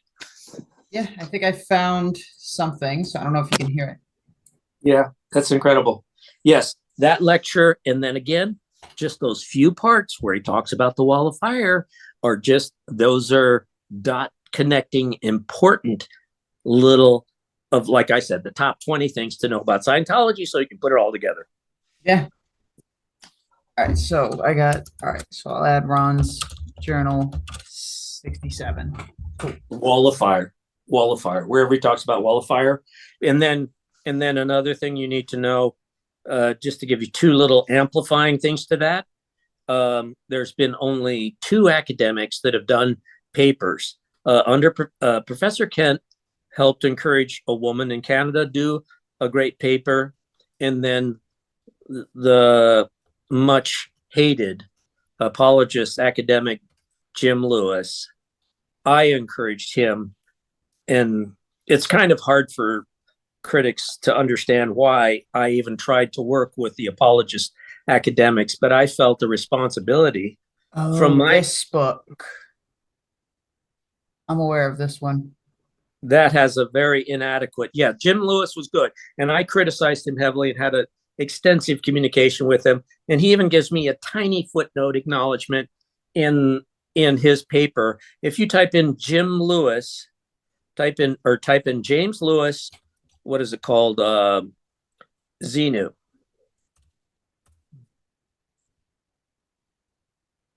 Reviews. His name is Xenu. He used Renegades. Yes. Click on that. Download that and read that. Go ahead. Can you open that one? This. Look at the name. Look at the title. Yeah. It says, what's the title of it? His name was Xenu. He used Renegades. Yeah. Okay, so Tony Ortega asked me, why the hell do I even work with these guys? They're already blemished and tainted.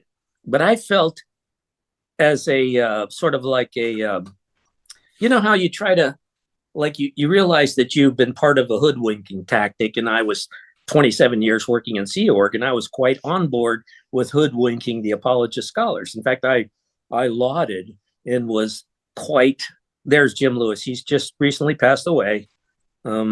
He's much hated. There it is. That paper, download that and read that. And that one does give me a few tiny little credits in it.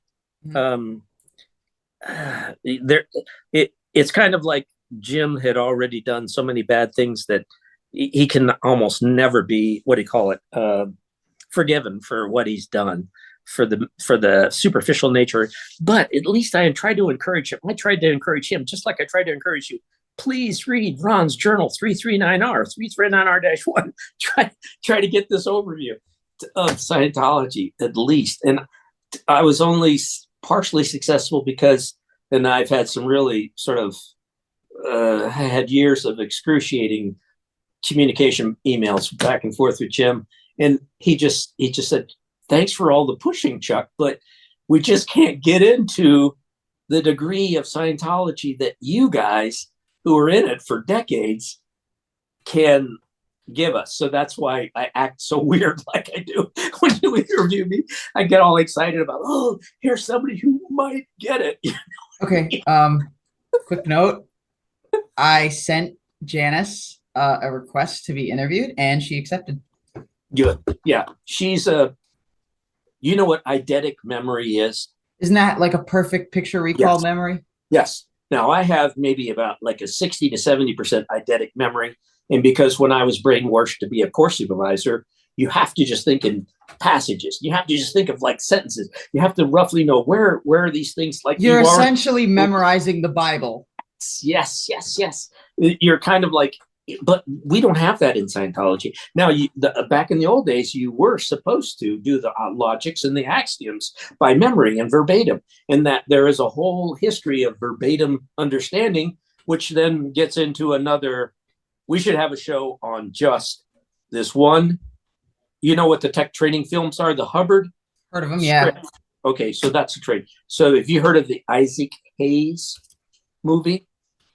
No. Okay, I've written about it extensively. There are people that worked on the Isaac Hayes film.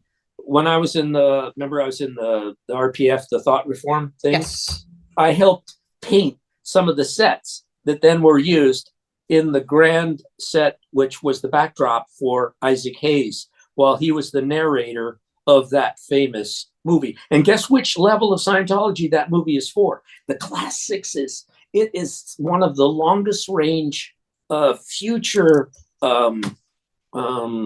views of Hubbard, which is just underemphasized and under thought about. But if you still think, and this kind of aligns with the whole con of Scientology, all of us humans, we're wondering, what's the big future? Are we all going to go to heaven? Where are we going to go? Where do Scientologists think you're going to go? Well, guess which movie tells you about where Scientologists think they might go, or where Hubbard thinks they might go? They might auditor training film. Yes. Cannot emphasize that enough. Okay, so that's a big one. That's a big one that you now know. You share the responsibility. That's a paraphrase of Crazy Hubbard's Ron's Journal 67 thing. Now I gave you the big secret. Now you get to know. Now you get to transfer this knowledge. But in the end, you know, when people just call Scientology a cult, call it quackery, call it a harmful totalitarian, like nasty, family breaking, horrifying group that has snipers' nests at the international base. I mean, you know, that kind of stuff is all valid and true. And then you look at, and then I often thought that probably Hubbard's science fiction colleagues and some of the people that were influenced by his writings as young science fiction readers, as were a lot of, you know, brainy scientist types, were like influenced by the science fiction of the 1940s. And that's why there's this excellent book. Oh my goodness, came out. I forgot the man's name. That came out about John Campbell, the the editor of Astounding Science Fiction, Robert Heinlein, Isaac Asimov, and they threw in L. Ron Hubbard. The guy who did the book on that, he basically gives you the context. Now, even on top of that, I could tell you an example of like how I kind of like showed my allegiance to all this. And I used to think in terms of like, what influence did Hubbard have on others, which might then reflect positively back on Scientology today? And I was reading Esquire magazine, because I always read outside media when I was in this organization. And I read an article where it was just like, you know how they do the interviews with Nobel Prize winning people. They were doing a Nobel Prize winning interview with a very famous physicist whose name I've forgotten, but he threw out L. Ron Hubbard's name out of the fucking blue. And I felt like, holy shit. So I Xeroxed that immediately and sent it straight to Norman Starkey saying like, dear sir, I know you guys in author services are trying to build allies with, you know, and credibility and try to draw people to this conventions where they show the writers of the future and the illustrators of the future. Author services still puts those on, and that's because of L. Ron Hubbard's orders to author services to keep running those, and that's why they keep running those year by year.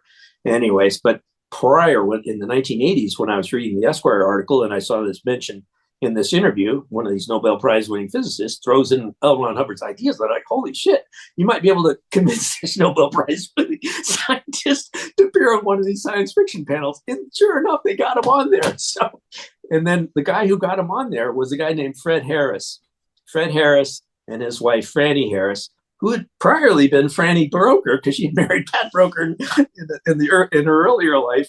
And I knew Franny and I knew Fred, and Fred was an example of one of those people that was given the all-time permanent highest praise by Hubbard, which is the Khan Award that Hubbard would give to some Sea Org members. So Fred had gotten that. And when I finally rose up to be in author services, Fred was there, Franny was there. And unlike anyone else who was there, they didn't even really fucking know what a big deal it was that Fred had gotten cock on by LRH. That was a big deal. And I was like, I was sort of like this cheerleader type of Sea Org member in the middle generation, rising up my little positions. And that's how I had the utmost respect for Norman Starkey, Maria Starkey, any of the Apollo veterans who were in ASI. And I've always, even to this day, I mean, that's why those people who were around Hubbard, if you can get those people like Janice, oh my God, if you could possibly get through Janice's books,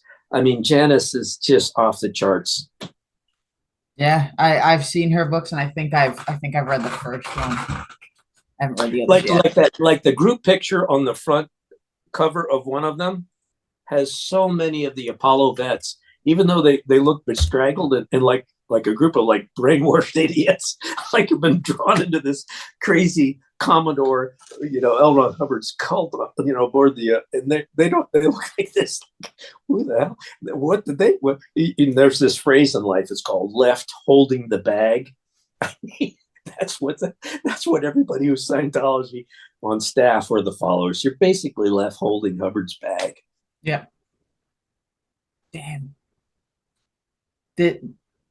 Commodore's Messenger. You can get that one with that photograph of them on the dock. The tall man is Ken Urquhart. For years, I was just begging him to do more because he was LRH PersCom. And when I was doing my study project in 1983, and even my first wife, my first spouse in Scientology, she had been a Commodore staff aide for Division 3, the money branch. Guess who had been a prior CS3? Franny Harris. There's a whole history of the execs who were on the Commodore staff as there's this whole sort of top management hierarchy, basically the megalomaniacs, top management that go along, in some ways, like Jesse Prince kind of summarized it really well when he tells about this moment when Miscavige confided to Jesse Prince. They were kind of just waiting for Hubbard to die so they could get him out of there, because he had such delusional, grandiose thinking. I mean, in some ways, you don't want to have all this baggage of all these top councils and executives and hierarchies and stuff like that. You want to cut the con back to like the level of an Alan Walter and all the splinter con pseudotherapy and quackery groups that have spun off of Scientology. It's just basically a stripped down cult pattern, cult leader guru pattern. You kind of strip away Hubbard was just heavy duty on the stuff. And that's why you could get into all these details. Like, look at all those damn volumes. Look how much he damn wrote. It would take you decades to learn that. So basically, and then like Chris Shelton did that, luckily had that psychologist on there, the man who explains that certainly certain types of brain damage cause people to be overly prolific. Yeah, temporal lobe epilepsy. Obviously, Hubbard, and then I know that when people are speculating, what was the incidence that Hubbard does talk about when he was a Boy Scout and he fell off a cliff and he landed right on his pack. Who knows? He probably whacked his head. but then already, do you know who Vaughn Young is? Heard the name. Okay, Vaughn Young was the first PR man, like a Mike Rinder. Mm-hmm. Okay, Author Services was, like I told you, was the LRH top entourage. They were called the LRH. In the prior to Author Service, they were pretty much what you would call, they did a lot of the functions of what was called the LRH Personal Office, which is in the 21 department orgs, like the big massive organization. Mm-hmm. One of the departments is Department 21. And one of those, and that's the Department of Source. That's L. Ron Hubbard's little department. So his top people that work just for him, taking care of his motorcycles, going and buying him 2 shirts. Hubbard liked to buy 2 of everything, 2 pairs of boots, 2 shirts, 2 pants. He was always I always have a backup. So he'd almost buy 2 of everything. And I read the orders like when I was on the project. So I read all these stupid orders.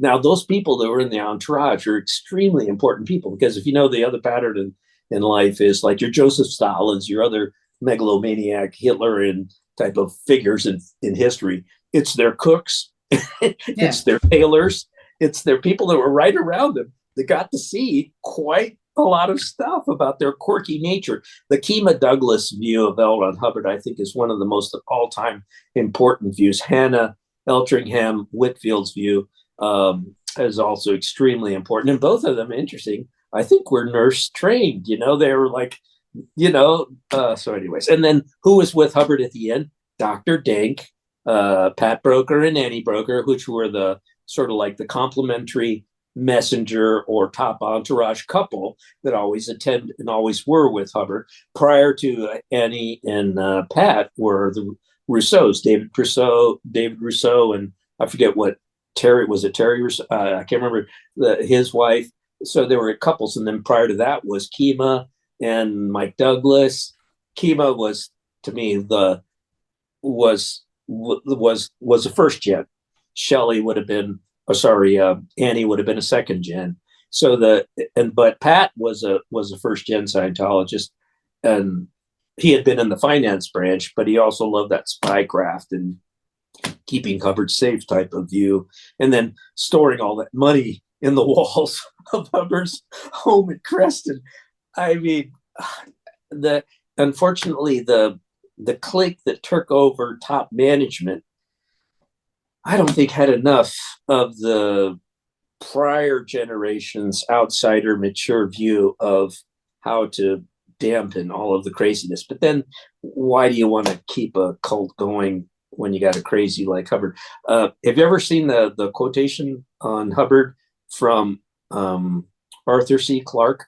I have it on I only have like maybe 5 Scientology things. The one on the radio station? Yes. I actually went to your channel and listened to it. So that is so important. I think he went crazy and he caused a lot of other people to go crazy. So essentially that's all you need to know. You need to that's all. That's all. And then Chris Shelton's interview with the psychologist who said temporal lobe epilepsy. That's pretty much Hubbard. He was this prolific outputter of stuff. And then one was Stubborn, where you can see that kind of dream to become this cult leader was in there. And then there's another story that just followed that in history, which is called Dangerous Dimension. Dangerous Dimension relates directly to the creation of human ability, process, which is called the Grand Tour. Remember that. You need to do, so Grand Tour, pull that one out. You can pull it out right now. All right, that was by Hubbard? Yes, Creation of Human Ability Grand Tour. That's one of these quackery processes that's done. This is the hook that got me. I read this and that was it. I stayed in Scientology to the bitter end for the promise that's in the Grand Tour. All right, give me 1 second. By the way, we're approaching less than a minute. But I've gotten a chance to throw on you all of my key references. I was gonna say we'll pick up in a meeting right after this, and we'll talk about the creation of human ability. Okay, cool.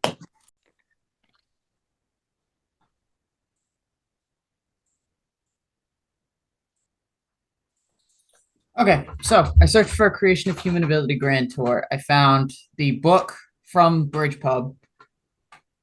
I found something on the ex-Scientology message board. That's probably my posting. Go ahead. By Vita. Oh. No, what you want is Grand Tour. Here's the other way you can search.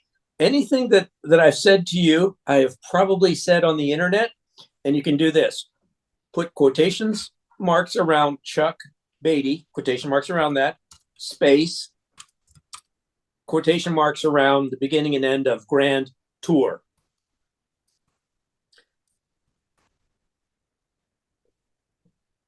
That might not get you the original document. The original document, there's some really good quotation done by Hugh Urban, and I'm really thankful. That's one thing he did get very important, and he did emphasize it correctly. The Grand Tour is a promise, is an implied promise. in the Scientology writings of L. Ron Hubbard of how Hubbard truly believed that this was real. It might be down, if you just type in, if you search within that document for Chuck Beatty, then you'll get to my comment where I probably brought it up. All right, there. so it says, I'm not so sure if we had accurate statistics for LRH's 58 to 59 Scientology compared to today. I have the inkling that the hype back then in Hubbard's day was way off ratio compared to the then reality of membership of Scientology compared to today's. Search for Grand Tour. Search for Grand Tour. Sorry. The Scientology bigger problem really is their KSW failure to deliver real OT people. There's no OTs, and that's not their fault. It's the problem that there are no OT super people to be made, since the theory behind Scientology cannot produce super people. People can't become super people who could fly out of their heads like LRH supposed people could, like in his old Be 3 feet back of your head process, and then the Grand Tour process of creation of human ability book that supposedly directs a person to go to the surface of the moon. Yes. So we need to go to the Grant, you like to go to the actual source. So this is my comment on it. And do I give a link to the, maybe not. So you almost have to get your creation of human ability text, and then go to the Grand Tour chapter. And because, as you know, when you get into a Hubbard book, he has them compartmented and there'll be the heading Grand Tour. So you want to go to the Grand Tour inside the Creation of Human Ability book. And then there it is in L. Ron Hubbard's writings. He's just saying it. He's saying it right there, exactly what I quoted or paraphrased. I paraphrased what Hubbard promised pretty accurately, I think. Selling it for $5. Yeah. Any copy of Creation. Now, an expert like John Atack will tell you which edition of Creation of Human Ability to buy because it has even additional insider. See all 6 editions? Yes. There's vintage. Does it say when it release date 07? Now, if you want to be up to date and make a statement which is going to be most accurate today, then get the latest edition of Creation Human Ability. And then if you want to be a John Atack expert level understander of Scientology, get all editions of Creation Human Ability that John Atack says to get. Okay. I don't even know which ones he says to get. Okay, so don't worry about it. So if for our purposes right now, for the theory of Scientology, and this is the argument that I try to give to outsiders, which an outsider really understands. What's the basic theory of Scientology? Well, the basic theory of it is that you can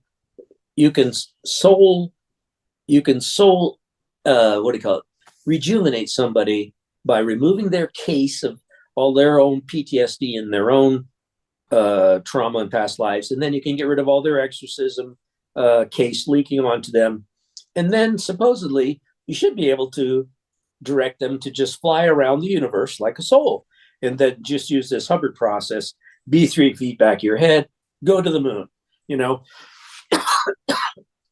And I brought this up, I don't think when I touched upon the Creation Human Ability, this is the quack procedure to get somebody to just get out of their head and go flying around the universe as a pure soul. R19 Grand Tour. Okay. Excellent. Excellent. You've passed the grade. I would give you graduate level degree understanding of Scientology right now. When I was when I was talking to James Beverly, he said, Chuck, you probably have multiple PhD degrees in Scientology. You can track with what I'm saying, and you can get to the source right fast. And what you just did is a skill. Like you, and this is what my argument is, a person who's capable comes from outside Scientology into Scientology to be these roles like a course supervisor at Flag. You could go to the mecca of Scientology's technical perfection and be a course supervisor at Flag easily. I would, if I were in the HR department, I would put you in the expert level, keep you there for a couple of years, and then I'd move you up to the international base. And I've joked with Chris Shelton. I said, Chris, you should have been one of the WDC members. You should have been WDC Scientology. And say, I would say, you could probably work in senior. Remember, you've heard of Bruce Hines, right? Yes. You could, if you can do what you're doing right now, you could work in senior CSINT office. You could go in a meeting with Ray Midoff back when he was the senior CS International, and you would track with everything. And that's what's sort of tragic about Scientology. People that are interested, just as hobbyists and outsiders, they immediately could rise to the top and work at the top of the Scientology pyramid because you're just so innately capable of tracking. Right, give me 1 second. I gotta let my dog out.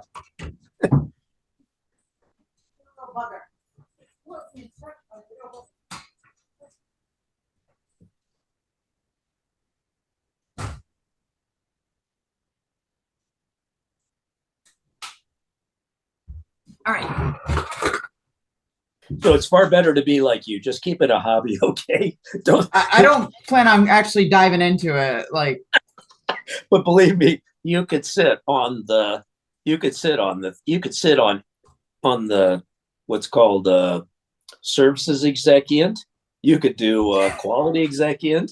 You could be on the think tank. I would immediately put you in that position. Really, you'd put me in Div 5. But I would put you anywhere. I put you anywhere where anybody who's capable, because Div 5, you're basically like the guy you had on the other day, Chad Westcoat. He'd be an example of somebody who, likewise, when you're really hotshot cramming officer, guess who was it? The hotshot. Are we still here? Yeah, I'm still here. Okay, you guess who was the hotshot cramming officer who was picked and sent up to be right on? We still here? Yep. Set up to be with on the top. He was when RTC was set up. That was Jesse Prince. He was the hotshot cramming officer on the planet. So the people just get sort of pulled up as soon as they're tracking with the big picture. Yes. Jesse was, of course, very confident. He's a very, emphatic person. He's got a great presence. One of the greatest things that sort of like feather in Jesse's hat was he did the quack sec checking with Diana Hubbard, which is Hubbard's daughter, and got her to just immediately confess, and everybody was astounded. Jesus Christ. Now, remember I had you look at the basic auditing series earlier in this conversation, or one of the other conversations we talked about. Some people just are innately good at sitting down and talking to you. Like Jesse Prince is that kind of a guy. He could just sit down, and in Scientology lingo, it means put you in session, put you at ease, get you talking. He's kind of like, there's another phrase. There's some people that are just, I forget what the phrase used to be called. They're just sort of like born auditors. They're born confessors. They were just the best. They were just good. Another one was Mike Eldridge. Guess who Miscavige used to love? And Mike Eldridge formed a sort of a personal bond with Miscavige. Besides Jesse being a confessor of Miscavige, Mike Eldridge too. He gave some great sessions. There are some people that were able to give good sessions. I mean, I've been the sort of like person who was stood by in the shadows and noticed who was reacting. I saw Miscavige's ebullient sort of like praise of Mike Eldridge. He just loved Mike Eldridge. So I mean, there's and then Mike Eldridge has remained sort of like steadfastly beholden to Scientology. But anyway, so Scientology has, but again, I think that's mainly due to outsider people that are very empathetic. There are people.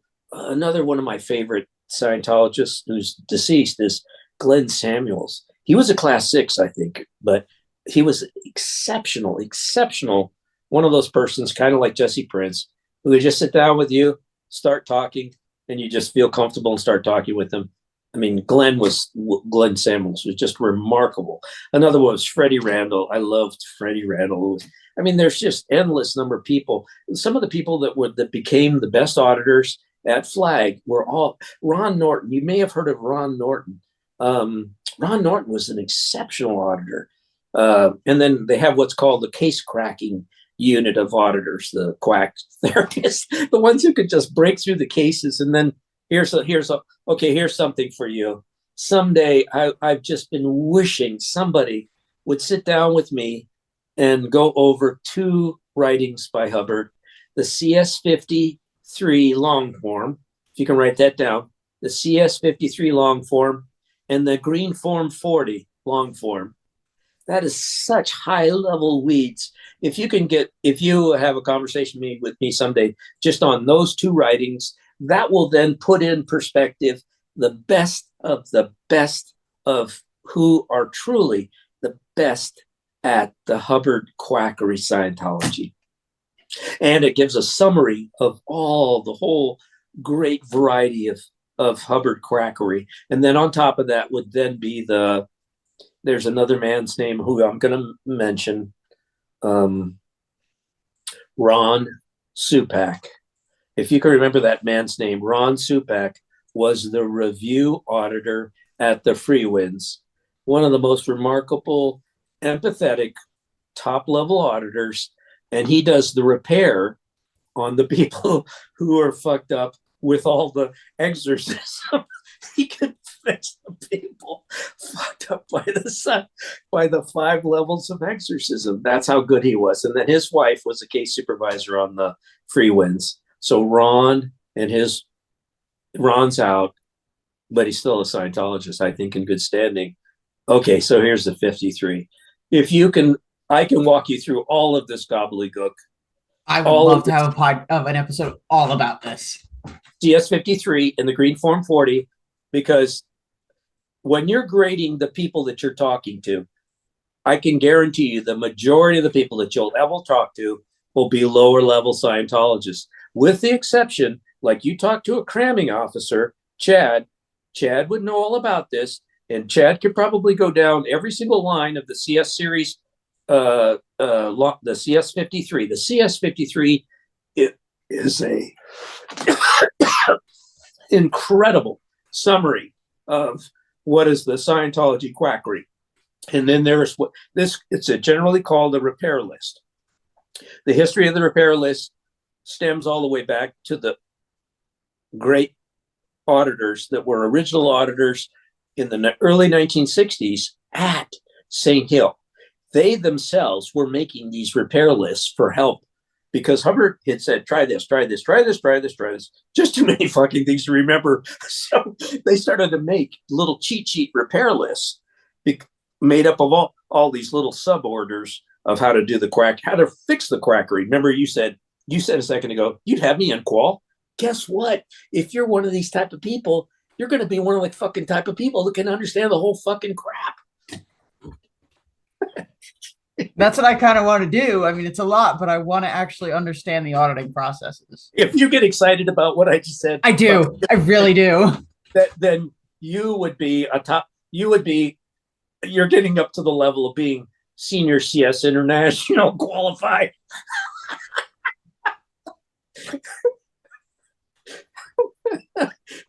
In other words, you'd be somebody in Karen De La Care's category. Sorry, I'm scrolling through stuff. So when you get on Karen, if you get a chance to talk to Karen, there's just too many other things which come up. It's hard to get her on the L's. If you can get her on the L's, or you can get Trey Lutz on the L rundowns. And then there's remember I had you look at the case supervision volume. In that volume, before you talk to Karen, be sure you study CS Series 37. Give me one second. Yeah. And then I'm just writing that down. If CS Series 37 befuddles you, then I'll walk you through how to get up to getting what it says. It says something theoretically very much at odds with other basic principles of Hubbard's. But if you understand that CS37's theoretical thinking of Hubbard, Which one? CS series 37. 37R, 37R Yes. edition, and 2R, and then there's edition 3. All of them. Okay. Everything to do with CS 37. If that has to do with the style of, remember I had you go through level 1, that pack, and you saw the levels of auditing style? Yeah. CS 37 is a whole different style for the topmost quackery delivery of Scientology. The style of auditing for the class 12s is counterintuitive to the earlier levels. And that would be important if you're a sleuth for understanding what could be the upper OT levels, which Pat Broker was stumbling over trying to brief the audience at the L. Ron Hubbard funeral, in which all of this younger, untechnically theoretical thinking taker over people of the Miscavige crowd couldn't get their heads around. And then the other thing is there was just so much else going on that had to be done, so that nobody has had the time to really think this all through. But they got the paperwork. They've got all the, you know what the case folders are, the PC folders. Yep. Hold that thought 1 second. Dog scratching the door. Okay.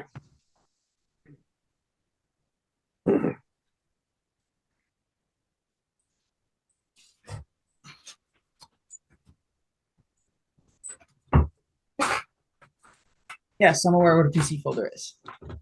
Okay, so I had more PC folders than did Ray Medoff. Meaning I sat there and rummaged through my past lives and all the other crap, and then came up with supposedly incidents that were supposed to alleviate something or another. After a while, it just becomes mush and bullshit. It's just a blur. It's just a blur of. And then my most biggest relief was in the end when I started to realize, oh, this is all bullshit. Kind of like John Atack, when he finally said, he just blurted out to one of his final sessions, he said, oh yeah, L. Ron Hubbard is the SP.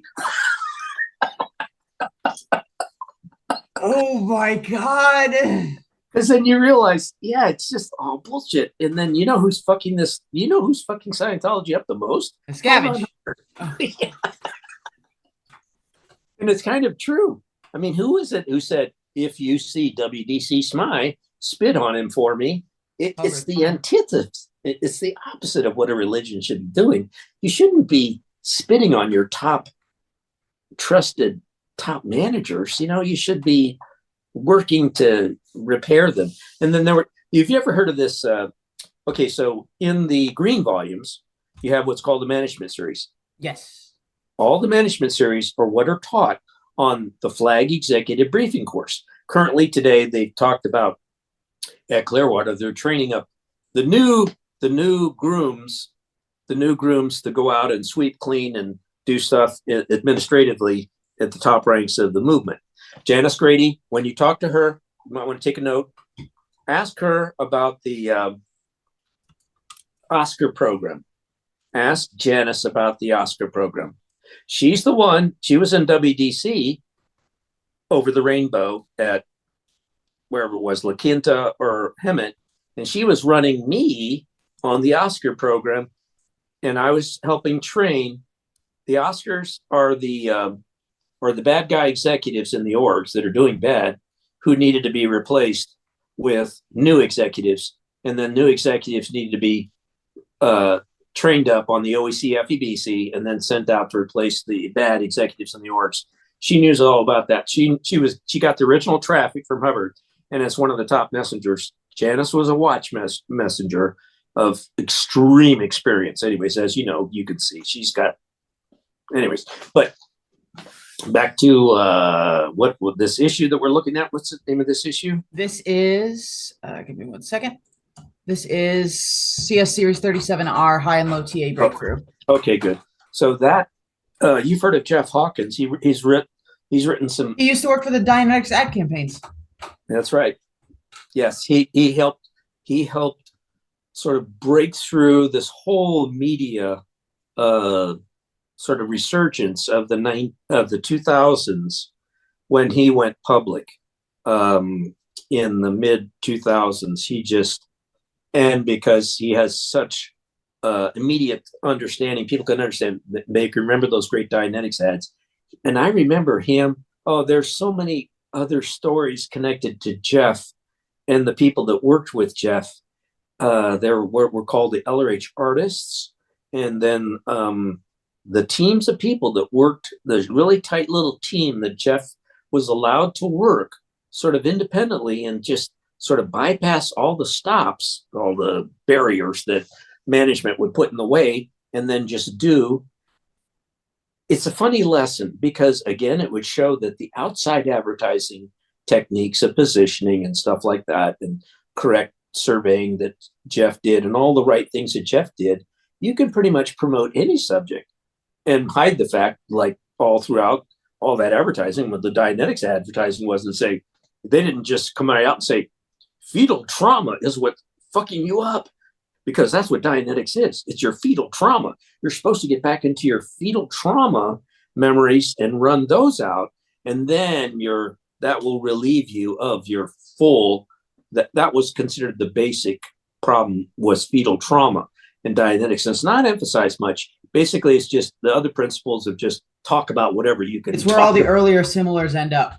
Yeah, they were supposed to end up in your fetal trauma, which nobody could come up with, because then it was the things that were said at the same time you're being kicked in the head in your mother's womb and being given this engram, and your parents are arguing and saying, you're a loser. No, you're a loser. Or something like that. And then the baby goes like, I'm a loser. I'm a loser. And God forbid the mom's cheating on the dad and your kid has the same name as the dad. Yes, all that. But it's all fetal trauma. And you're supposed to be getting that out of it. And of course, that doesn't go anywhere. How many people have got fetal trauma memories?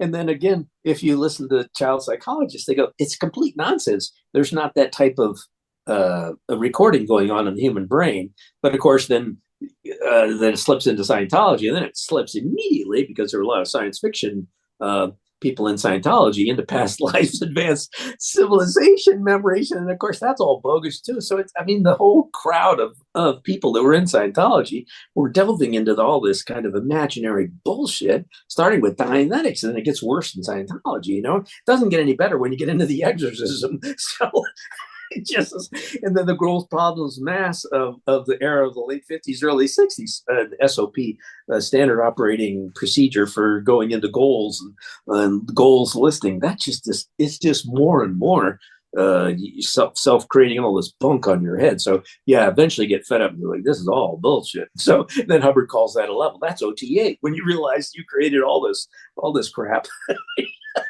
That's a big realization, but you could have that realization as soon as you've done enough of the craziness at any level. Okay, so I forget why we were on CS53, and then we were on okay, so CS53 and the Green Form 4040. Yeah. Green Form 40 talks about the 7 resistive cases. Yeah, if you just go to the first paragraph, that is Green Form is a precision tool which covers the thing causing a case that no other list will detect.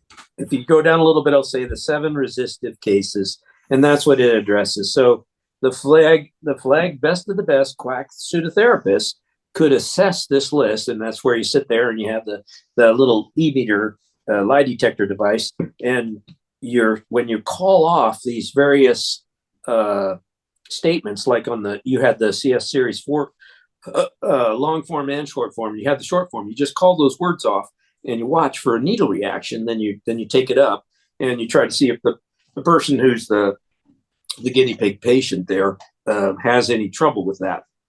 And the smoothest and the best flag auditors could do that. And guess who? You got to be able to do that to graduate from what's called the grade 4? The grade 4. What was it called? That flag.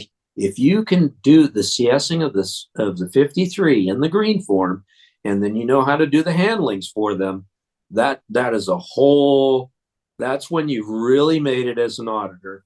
And usually it takes really good, smooth, empathetic people to do that. It's really skilled. And the Ron Nortons, the Leaky Stroms, the whatever Leaky's name is, the case cracker auditors or quack pseudotherapists at Flag, they're really in this elite level. So when I tell somebody like you, because then you know when you're talking to somebody and they say, yeah, I was a Flag case cracker, you go like, holy shit. Guess who was a Flag equivalent to a case cracker? Debbie Cook. That's why Debbie Cook, truly, had she been trained all the way through, and you know who Debbie Cook is, right? She was the I read her email on a live stream. Okay, good. Okay, Debbie Cook, and you've seen how she talks.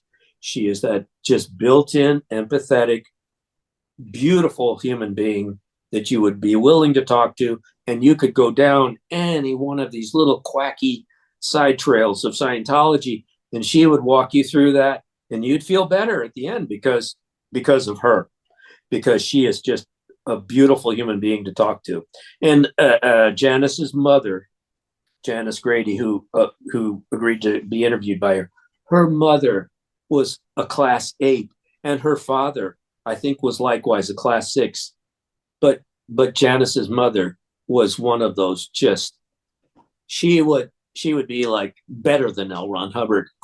In other words, the whole subject, had she been allowed to run the movement. Like if you ask somebody like, now you know, would there have been somebody who could have made Scientology better had they been the leader?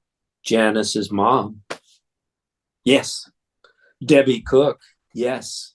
If you had one of those two persons who knew the whole quackery, knew how to do the whole stuff, knew how to do a CS53 and a green form 40, and knew how to handle the person to get through all the quackery, they would have been the ones that should have been the leaders of the movement. And then a lot of the, like another expert was Alan Walter. Yeah, Alan Walter was a class 8, and he went off and formed a splinter group and his own charm and charisma, and he was a womanizer, and he didn't have a great reputation on a lot of skullduggery type of stuff, but he did have the view that, okay, what do you need?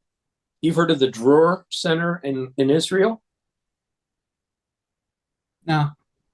Okay, so over in Israel, they had a whole splinter Scientology mission. Just say, well, screw you, the rest of Scientology. We're just going to be our own little Scientology group out here, and we'll make it go.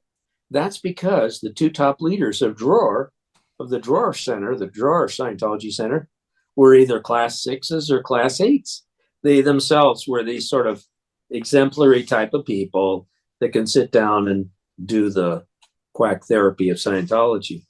And basically, that's what Scientology rides on. It rides on really good people that are able to do the stuff.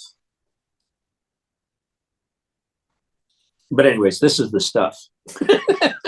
The stuff by itself, if you just, like, I always think of the stuff is like what you would take to a desert island, but it kind of takes somebody who's like a Janice Grady mom or a Janice Grady dad, a guy who can think with it all, or a woman who can really do it, do it right, to basically make it work. Yep. All right. I think now would be a good time to end off and then pick up on a later date for a later subject. Good choice. Because I was gonna say we're on the 4th recording and we're approaching sub 10 minutes. Good. So this has been absolutely insane. This info dump of just everything. I would absolutely love to have you on to do even more of this. I'm really appreciative that you could appreciate all these little dumping points. What was said similar was when I went to Washington, D.C. at a conference where I met unofficially with 4 of the apologist academics. And the top guy is Gordon, what's his name? Gordon Melton. He's reaching the end of his careers. But the way he characterized the way that I just dumped it on those guys was like a fire hose of information. Yeah, basically. Well, I really appreciate your interest. Well, thank you for coming on. And like I said, I'd be absolutely delighted to have you on again. This has been amazing. Yeah, pick something that you want to like just, and I don't care if we just talk off the record and you record it just for leads to go into stuff. To be honest, that might happen. Okay, good.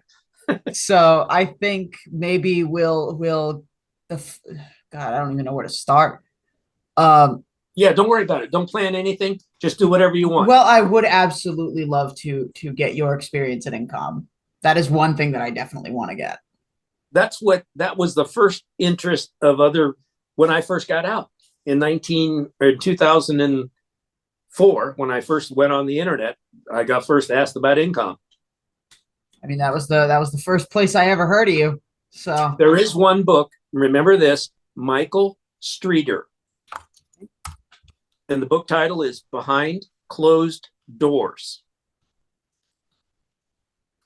I got it written down. Give me 1 second. Let me search it.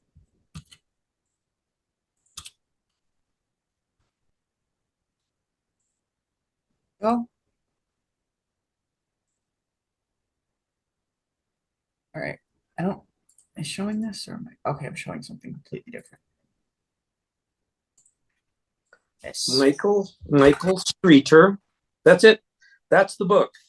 Get that book. You'll see the only published quoted interview of me on INCOM regarding the Duke of Chug. Awesome.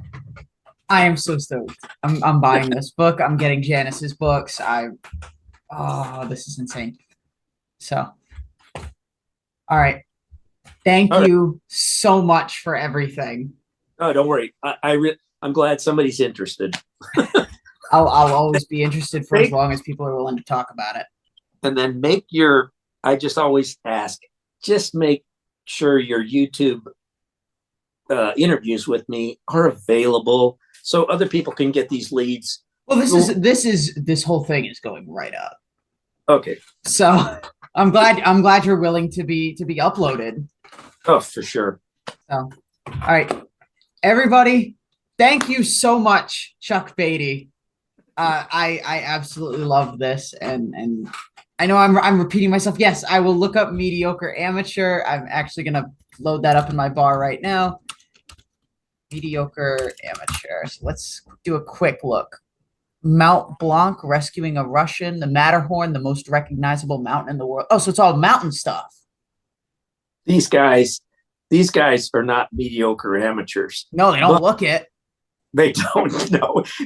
They're exceptional, but they're not the tippy top, but they're just below the tippy top. That's insane. But all right. Thank you everybody for watching. Like if you like the video, dislike if you don't. I don't really care. Comment with your feedback or question, good, bad, or sideways, and subscribe to be kept up to date on future content. Everybody check out Chuck Beatty's YouTube channel. I will link it in the description of my video so everybody can see your stuff. And if they go far enough back, look at some of the old LRH Scientology stuff that you uploaded before. So thank you very much. Have a good day, everybody. I'll talk to all of you later. See ya.